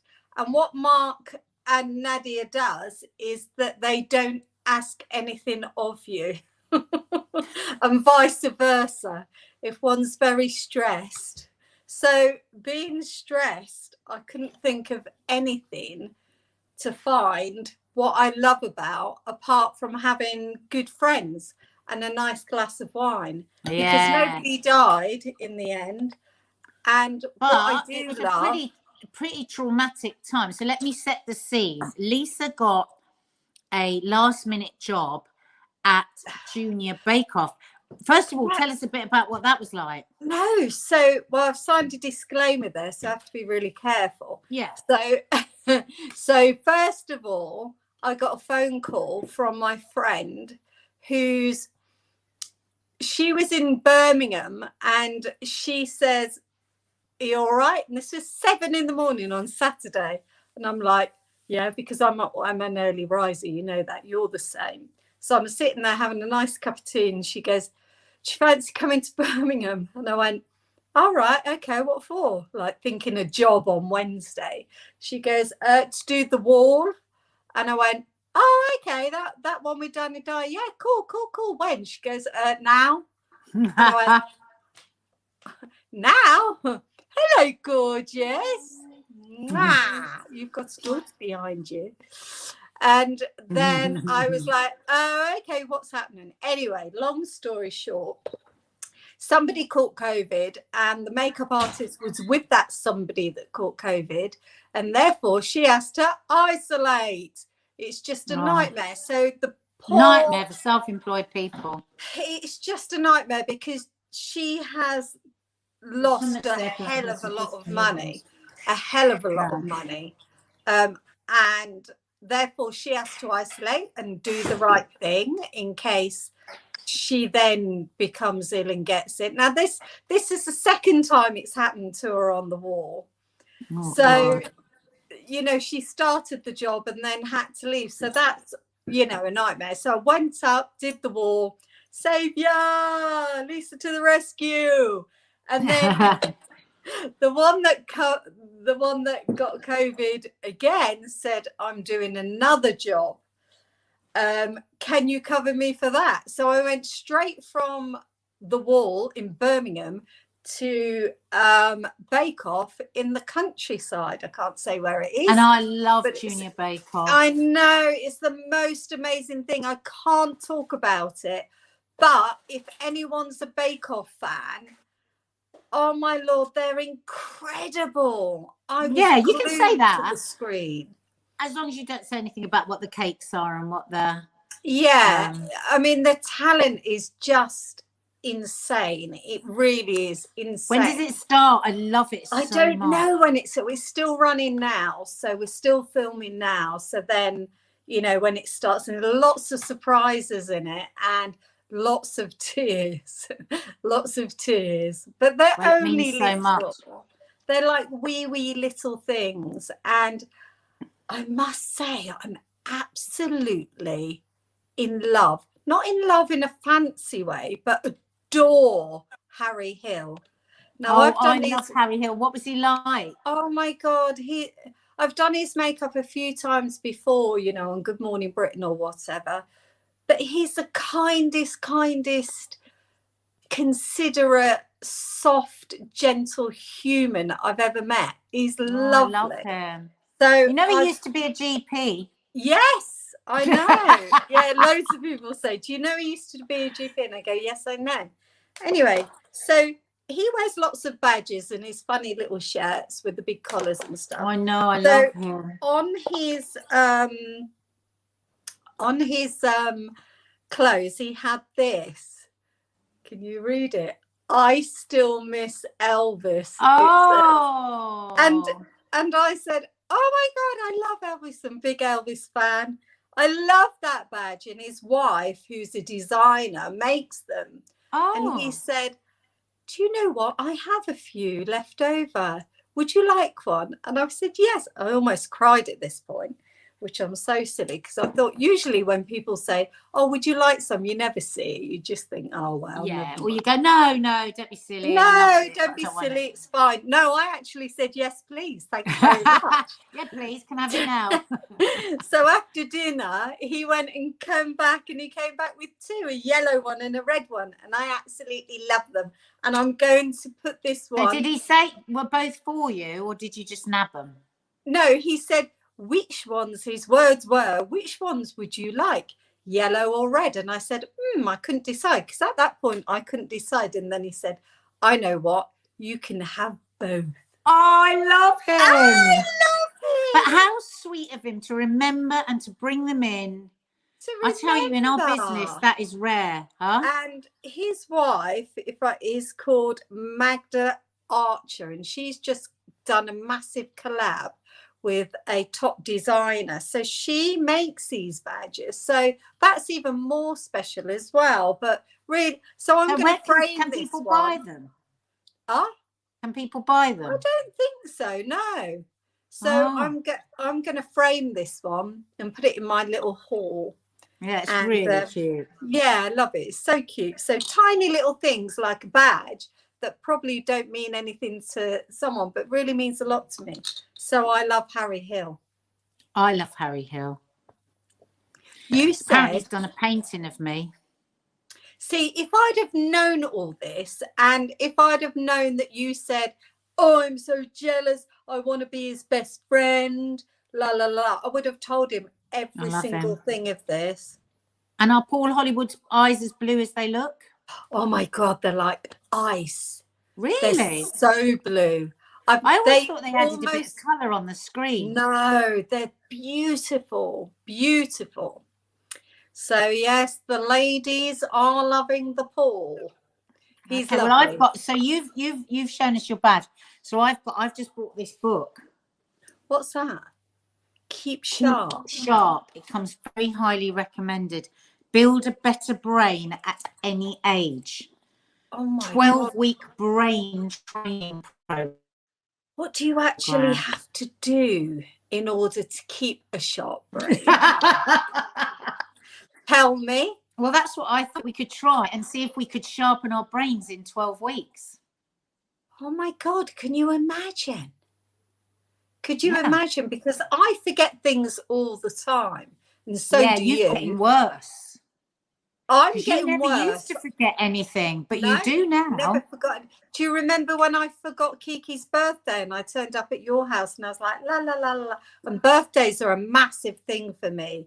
Like the thought of what the thinking that goes into it, the thinking that goes into the wrapping, the everything. And she was like, yeah, it's my birthday. And I'm like, I know, you went mad. But that was the beginning of the sign of your estrogen deficiency. And now I forget everybody's birthday. Well, it says here, so it teaches you what physical activity, supplements, mindset, everything that we need to do to build a better brain and memory within 12 weeks and reduce our chances of Alzheimer's. Well, that's quite good. So after you've got your brain sharp, lend me the book and I'll try and get mine on sharp. All right, so shall I sharpen my brain first? But I thought if any of you guys subs fancied it, it came very highly recommended.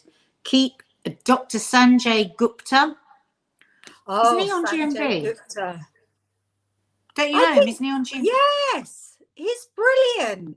Yeah. He's so good. Yeah. So that's my, oh God, light time reading. Light time reading. But, you know, the only Lisa Love thing you've had all your. Oh, sorry, darling. This has been a lifesaver concealer because iconic again, because this is covering a multitude of stress. It's unbelievable. I've got to get that. I haven't got that iconic undercut. It is amazing. You're always banging on about that. I've just looked like some crazy mad woman over the last few days because I usually don't worry that much about things and I'm very sort of la la la, it'll be fine, it'll be fine. But anyway, so coming back from one of my junior bake-off with a makeup artist in the car, a cat or rabbit or something ran out in front of me and I swerved and ended up in some kind of ditch with water. So and it was pouring with rain, wasn't it? was pouring with rain, and basically I've trashed my car. And you know how I love my car. And I need my car because I work so much and I need to get to places. But it was like really, really frightening, wasn't it? The rain was coming down like the rain. Such a rate. It was really, really frightening because, you know, nobody would help, and it was just awful. It really was. And being so far away in the middle of nowhere with no help, and this gorgeous guy in a 4x4, he went by 3 times actually, and then in the end he got a rope and just sort of pulled us out, and then we got the car to a safe destination. But you know, when you're on a job then, and then forever after, I was just worried about this, worried about that, getting a car, how will I get home, worried about whether you were going to have to pay for all of it. Because the thing is, anything goes wrong with a car and you start seeing and it's a really, really expensive car, and I was just like, oh Lord, pray. Do you know what I said? I was sitting there, I didn't tell you this, I was in such a desperate way, and I just went, because the rain was just coming down, and I was just like, Mum, I went, just stop the rain, please, heaven above, stop the rain. Mum, if you're up there, stop the rain. And the rain went click, just stopped. Oh my God, that must have freaked you out. How freaky is that? I know you're always like, yeah, whatever, the rain just stopped. No, I don't. No. But you know, I don't. They're sure it's a power greater than us. It's just unbelievable. It's just crazy. Now, poor Carlos, he's just like, okay, taking it all in. He doesn't go mad, bless him. He really doesn't. And I really don't need to be told what an idiot I am any more than what I know. You are an idiot. I am an idiot. The car. It was, yeah, I know, but there's so many factors to, you know, that night was just unreal. And all he said was, do you know what? I'm glad it wasn't me. He goes, because you would have killed me. And I said, I would have initially. Oh, because you would have killed him. I would have killed him if that was him. And he wrote off the car. But, you know, nobody died. Yeah, you're still here, though it has been a stressful week for you. Still here. And the terror of trying to work out how much it was all going to cost you. But thank God you're all right. Yeah, I'm all right. And we have a new car now. And another thing with hired cars, if everyone, you know, thinks, oh, your insurance will just get like for like, they offered me, I said, hang on a minute, this is supposed to be like for like. So you know, you're supposed to get the caliber of an A5 convertible Audi. And what do they offer me? This 2-door, just a bit bigger than a Mini. It was this tiny car. Oh my God, is that what you've got now? No, I'm not having that. I'm not having that. I went, come on, Johnny, you've got to sort it out at Enterprise. So they were really, really nice. So I've got a bigger car, but I do have to pay an extra 30 quid a day in order to have a bigger car. Which is just gets more and more.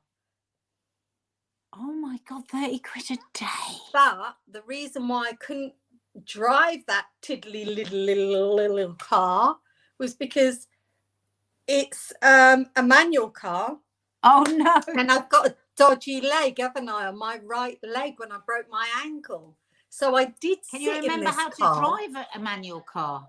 Yeah, I know how to drive a manual car. Yeah. But if anyone knows my son, and I know you subs do know my son, and he is like Stewie of Family Guy. He is. Now,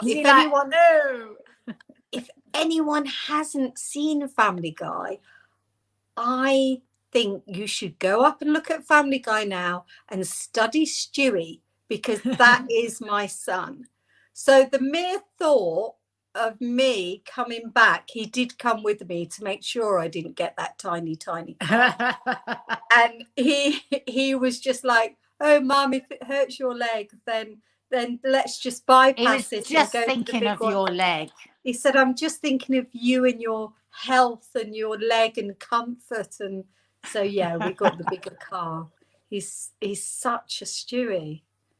So anyway, that's all my life. What about you? Well, nothing's happened really. Nothing's happened. No, something has happened. Maddie had her gig, didn't she? Which was just amazing night, and you were there, and that was super special. To the most amazing gig ever. So that is something massive. I mean, she was incredible. That's the highlight of my week. She's just come back actually with the film because the venue filmed it. Yeah. So we'll see if we can show any of it to you subs. I don't know though, because YouTube might shut it down. Yeah, because they might. Music. So I'll show them your top. Oh look, yours. I wore mine on a show I was doing for ITV the other day. I had to do my coat up. Did you? It was strobing. Oh, it's strobing. How annoying. I felt such an idiot. See that subs? What's yeah, happening it would with her? And I turned strobe. up and only had one top with me. Oh my god, so embarrassing. I felt That's like a shame because you look really nice in your top. But the best thing, I love my top. The best thing about Maddie and her gig was, if you was Joe Public and just to have walked in, you would have been thinking that she's been gigging for years. Yeah, now, it wasn't a confidence that was a snotty, I am great confidence at all. Arrogant. It wasn't like that at all. She was so like, yeah, this is it. And I'll just sing this, had a little giggle. And the most important thing that she did, she was just easy with herself, wasn't she? So easy. But her chat in between songs was amazing, because a lot of singers just, sort of, if they have just started out, they'll be going, and the next song is, and they'll just go into it. But she was like, hey, thanks for coming, and I'd like to thank so-and-so. She was so cool. I think some of the stuff she's done on here, subs, the movie reviews and the memes that she does on the Sunday show, it's just given her an ease with just talking to people. She won't even realise she's gathered that skill. She just gathered it, One day, subs, you'll be able to come to one of her gigs. Can you imagine all your subs descending on the gig? They'd fill them up. Be brilliant, wouldn't it? Well, listen, I'm going to let you go and eat pizza now. Yeah, because I'm doing a menopause chat tonight, which will be loaded up, guys. So when you watch this, guys, it will have been last night, but it will be loaded up on the channel. So me, my menopause, and HRT. I'm doing that. That's nice and joyful, isn't it? But it is joyful because I feel better. Yeah, you do actually. You'll have to watch it. Yeah, I need to do what you're doing, because you're incredible, and I love you very much. I love you. Even though you smell of poo. Poo. Love you. Have a slice of pizza for me. I will. Love you. Love to Mark. Bye. So this week, guys, it's Book of the Week time. We didn't do that last week either. We don't do that on a live show either, do we? It's a very short book that I'm doing this week, but it's an incredibly powerful book. And I would recommend most people go and read it. So I'm going to have a little chit chat about that now.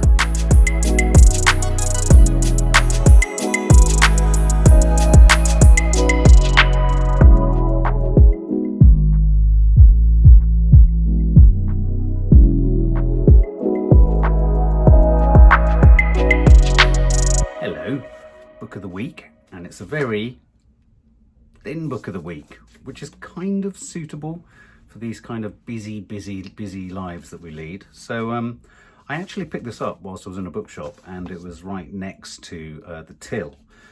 It's a book, excuse me if I don't get the name pronunciation correct, it's Chimamanda Ngozi Adichie. And she's a very sort of, award-winning author, very well-known Nigerian writer who I believe lives in America now. But this is called Notes on Grief. a very short telling of the emotional roller coaster that she went through with the death of her father. So it's about the death of her father. And the death of her father sadly happens within lockdown. So this is, I mean, obviously we've been in lockdown for 16 months. So this is a relatively recent publication, and she's obviously relatively recently gone through the heartache of losing her dad. And what's rather beautiful about this, and it is a beautiful, beautiful little book, is on the one hand, it's obviously very specific. She comes from a Nigerian family. There's a lot of discussion about Nigerian culture, her frustrations with it, her love of it. There's the whole Igbo culture, which is a specific thing to Nigeria. And her father was a statistician who was educated in the West, but by the point that coronavirus struck, he was quite old and he was living in Nigeria. She tells with great sort of sensitivity and sadness the way in which one minute he was there, she was communicating with him over Zoom like the rest of us, and within quite a quick period of time he passed away. And she goes through the process of describing a father and daughter's relationship, which of course for me is a deeply relevant one, because as a father to 4 daughters, and I adore them all massively, and I know that they're all very fond of me and they love me too. There's something strange about, I found something very strange about reading this book. I mean, on the one hand, we're going to talk about grief because it has lots of observations about grief, but I found myself in the position of her dead dad, in a sense, in that I found myself thinking at great length whilst I was reading it about how each of my girls would cope with not just my death, but their mother's death, and obviously Izzy and Fleur, their mother's deaths, and the ways in which they're going to be able to make sense of it, and the ways in which they'll deal with it, and how grief would manifest itself in them. And I think one of the headlines from this book is that grief is something that's particular to everyone. Grief is something that, I mean, Nadia often says grief is the price of love, or, loving someone. And yet grief is also an unexpected thing. None of us really know how grief is going to manifest itself in us at the point that we feel it. And part of that is because there's something totally unbelievable about the idea that someone can go. And there's a particular point where Adichie talks about the fact that her mother says, he can't have died. We told each other everything. We knew what we were doing all the time. He hadn't told me that this was happening. And that sounds sort of silly and quite pragmatic and practical, but I get that. It's kind of like, it's almost on a par with, me saying to Nads, I'm going out tonight, and means just not coming back. But it's that writ large. And so this looks at however expectant you are of a loved one's death, it's always sudden. It always creates a rupture. It always tears. And so, going back to COVID times where so many older people have been the victims of this, and this rather sort of abrasive attitude of society, or certainly of Boris Johnson allegedly, that, let the oldies kind of essentially wilt and die. The longer someone's been around, we've said it many times before, the more there is to miss. And so this book is about that. This book is about the unexpectedness of death, and then suddenly the way in which grief overwhelms you suddenly and unexpectedly. She writes beautifully about her refusal to accept it. She talks beautifully about the way in which her own children, so her father's grandchildren, see grief in her eyes, how they almost don't want their mum to be reminded of their granddad or her father, how when she watches footage of him, she's cut down, she's with grief and sadness. And there are a few lines that I just wanted to share with you, which I thought were particularly beautiful. Until now, grief belonged to other people. And I think that's something that struck me massively when my friend Jim died. But because he wasn't family, I could still almost falsely sort of say to myself, well, yeah, I've lost Jim, and it was so distressing and so upsetting. And then I lost another friend, Toby. But even these friends were parked outside of my actual family. And it was actually only when my grandfather died, and even more recently, my grandmother dying, that mortality and the impermanence of things really struck home. I mean, my dear mum's girlfriend, partner, friend, Liz dying, that also was a real rupture through the sense of things, or the impenetrability, or the immunity, in a sense, that you have within a family. And I think in these COVID ages, this is why this is so particular, because she's a multi-award winning, garlanded, very wealthy and successful writer, and yet she's talking about the very same distance, enforced distance between her and her father, her and her grief, the way in which her grief had to happen from afar, which has happened to so many people in lockdown. But yeah, this idea that grief is something that happens to someone else, it's never going to happen to us. And then of course you get that almighty smack in the ribs when someone you love does die. And then she uses language like this: the layers of loss make life feel papery thin. The layers of loss make life feel papery thin. And that really evokes images of how fragile and how sensitive we are. And you know, those layers are there, but those layers slowly kind of get eroded and are taken away. And eventually you're left with nothing more. And a lovely line that she writes saying, "We don't know how we will grieve until we grieve." And I remember Nadia talking about this many years ago, about someone she lost, and how much judgment and much sort of criticism came her way if she was seen to not be dealing with her grief in a societally accepted way. You know, she talks at great length in this about the great many platitudes that are said and used, and the way in which grief and how you feel about your loved ones when they die is almost, it's non-language. What you're feeling cannot be summed up. And yet as people, we're driven to kind of delivering lines like, oh, well, you know, life is for the living, remember their lives, he had a good innings, you know, all that kind of stuff is so insubstantial and so insufficient when it comes to summing up the enormity of a life. But as I said right at the beginning of this review, this is a beautiful book that will resonate for everyone. It's interesting that it's flecked through obviously with the culture of Nigeria, and yet it's a universal language, it's a universal experience. Grief and how we deal with it or how we don't deal with it is universal.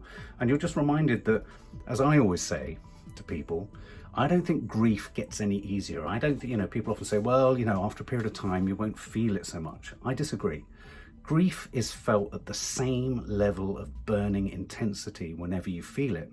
I think we just become well versed in and well practiced at ignoring it, delaying it, postponing it, or distracting ourselves away from it. But when you go to it, it's the same intensity. And in many ways, I think we build and develop strategies to not go there so much, because actually it's just as painful now as it was then. So it's not a negative read, it's a life-affirming read. It's a life-affirming read about the meaning and the importance of all those people in our lives, both whilst they're alive and how they carry on living, in a sense, through the process of grief. A beautiful book. And I will give you the last line that she reads, because there's many sort of little thoughts in here that will really resonate for everyone. And her final line says, "I'm writing about my father in the past tense, and I cannot believe I am writing about my father in the past tense." It's like that moment when you say, they were, he was, the past tense. No, no, no, no. She is, he is, they are. Ow. I thought your dad, so hang on, your dad is your dad. It's Teddy Talks. I'm going to go over there now and film it, so I don't know what he's talking about. Oh, no. He did tell me yesterday he's changing. So this is quite exciting, actually. The other day we were chatting about how many jobs Dad has done. He was telling us about when he played Romeo for a BBC something or other. Anyway, it was a very funny story, but we said, oh, you should have a look through your back catalogue of all the, anyway, there's hundreds. Wow. Mum said she was looking through, it's hundreds of acting jobs he's done. So that's going to be his series at the moment. Oh, wow. Thinking back over acting jobs that he's done, so I don't know what I'm going to hear about today. That guarantees almost another 160 episodes of the No Name Sunday show. Yeah. Oh, there you go.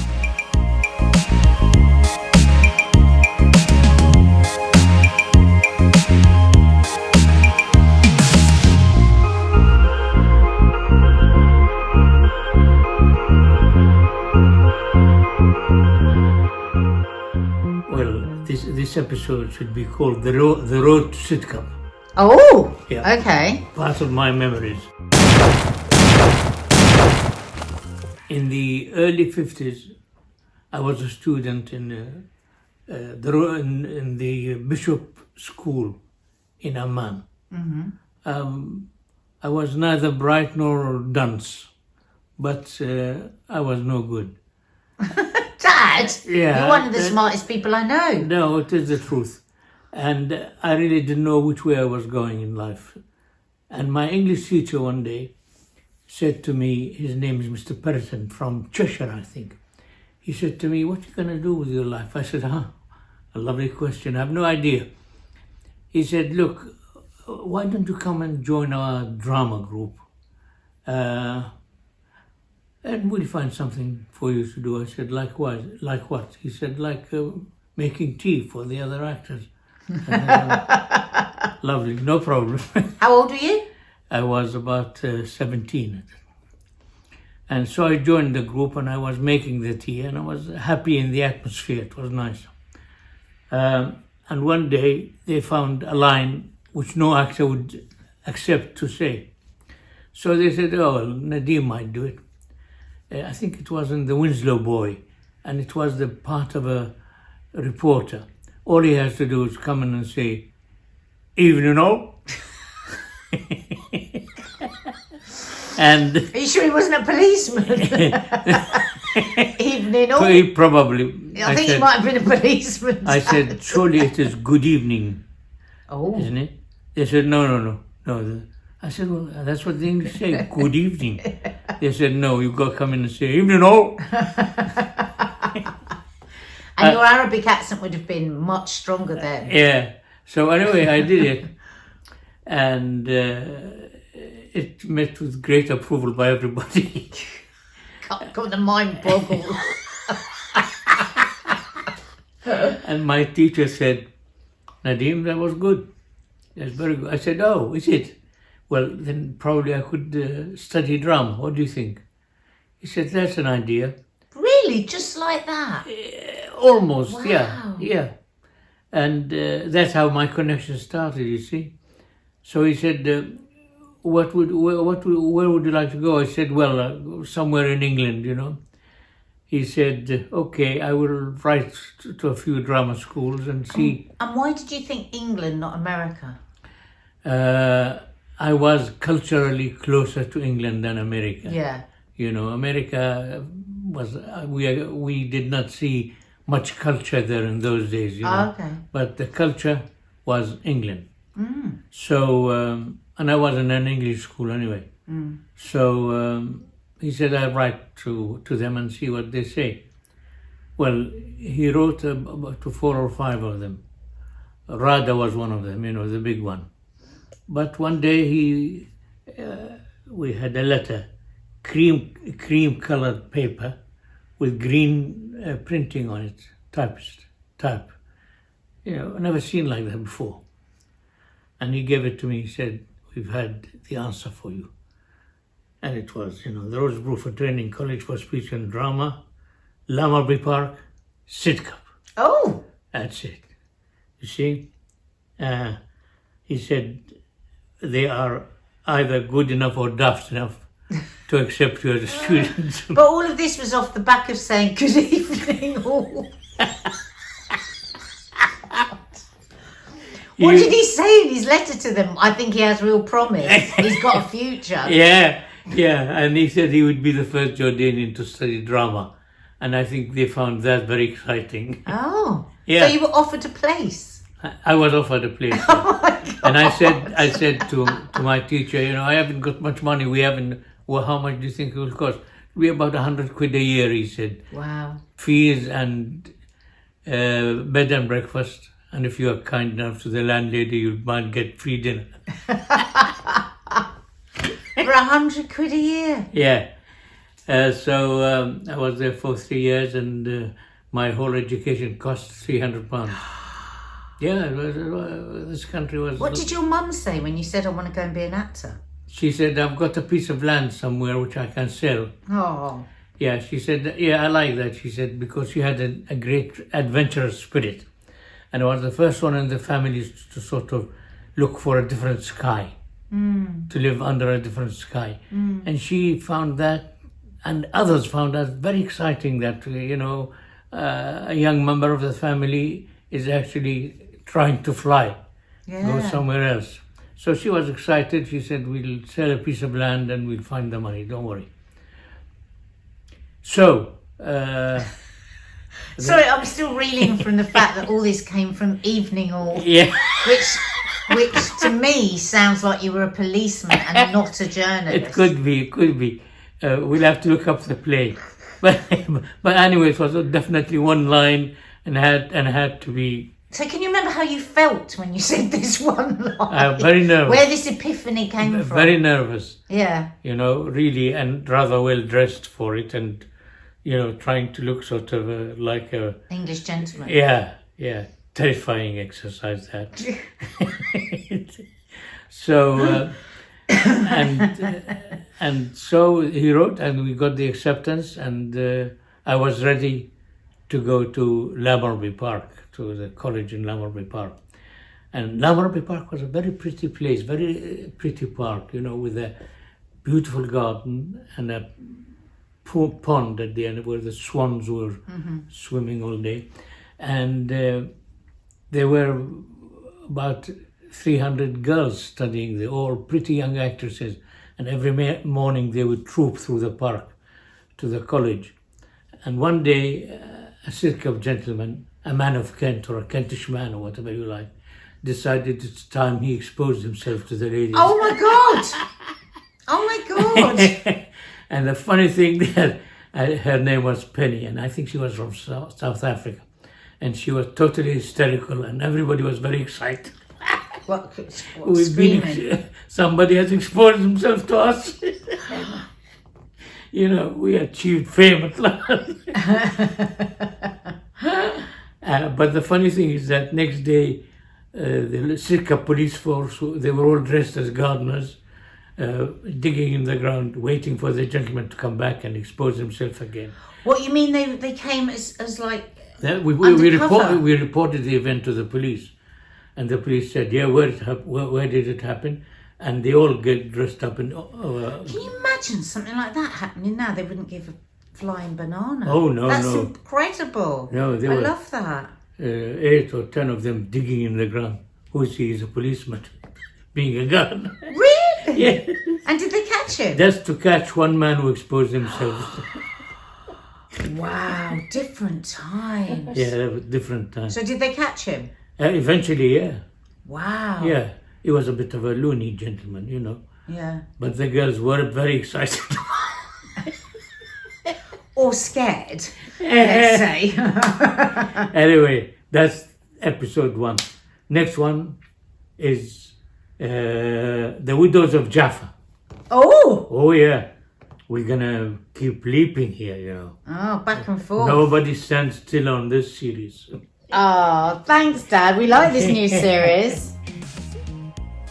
Oh, thought we'd finished. Well, I was about to go. Well, we kind of have. Oh. Do you want to say goodbye? I feel it's really... What is wrong with you today? It's really hard to get anything from you. Would you I do don't this? want to say. Would you do I this don't want to say entirely? goodbye. No. So, do you want us to just stay here? Yeah. Keep rolling.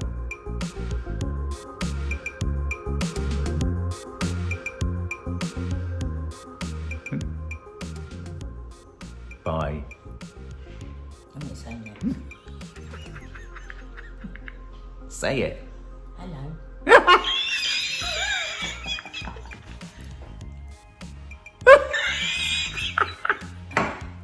Say goodbye. I don't want to. It's really weird. If I'm asked to do anything today, I don't want to do it. Oh, Christ. Don't stroke my leg. Why aren't you stroking my Well, I leg? didn't say I want to do the opposite, did I? Oh, bloody hell. I'm really confused how to get what I want now. You can't. That was the end of the show. All right, but you're not going to say goodbye? No. Okay. Bye, guys.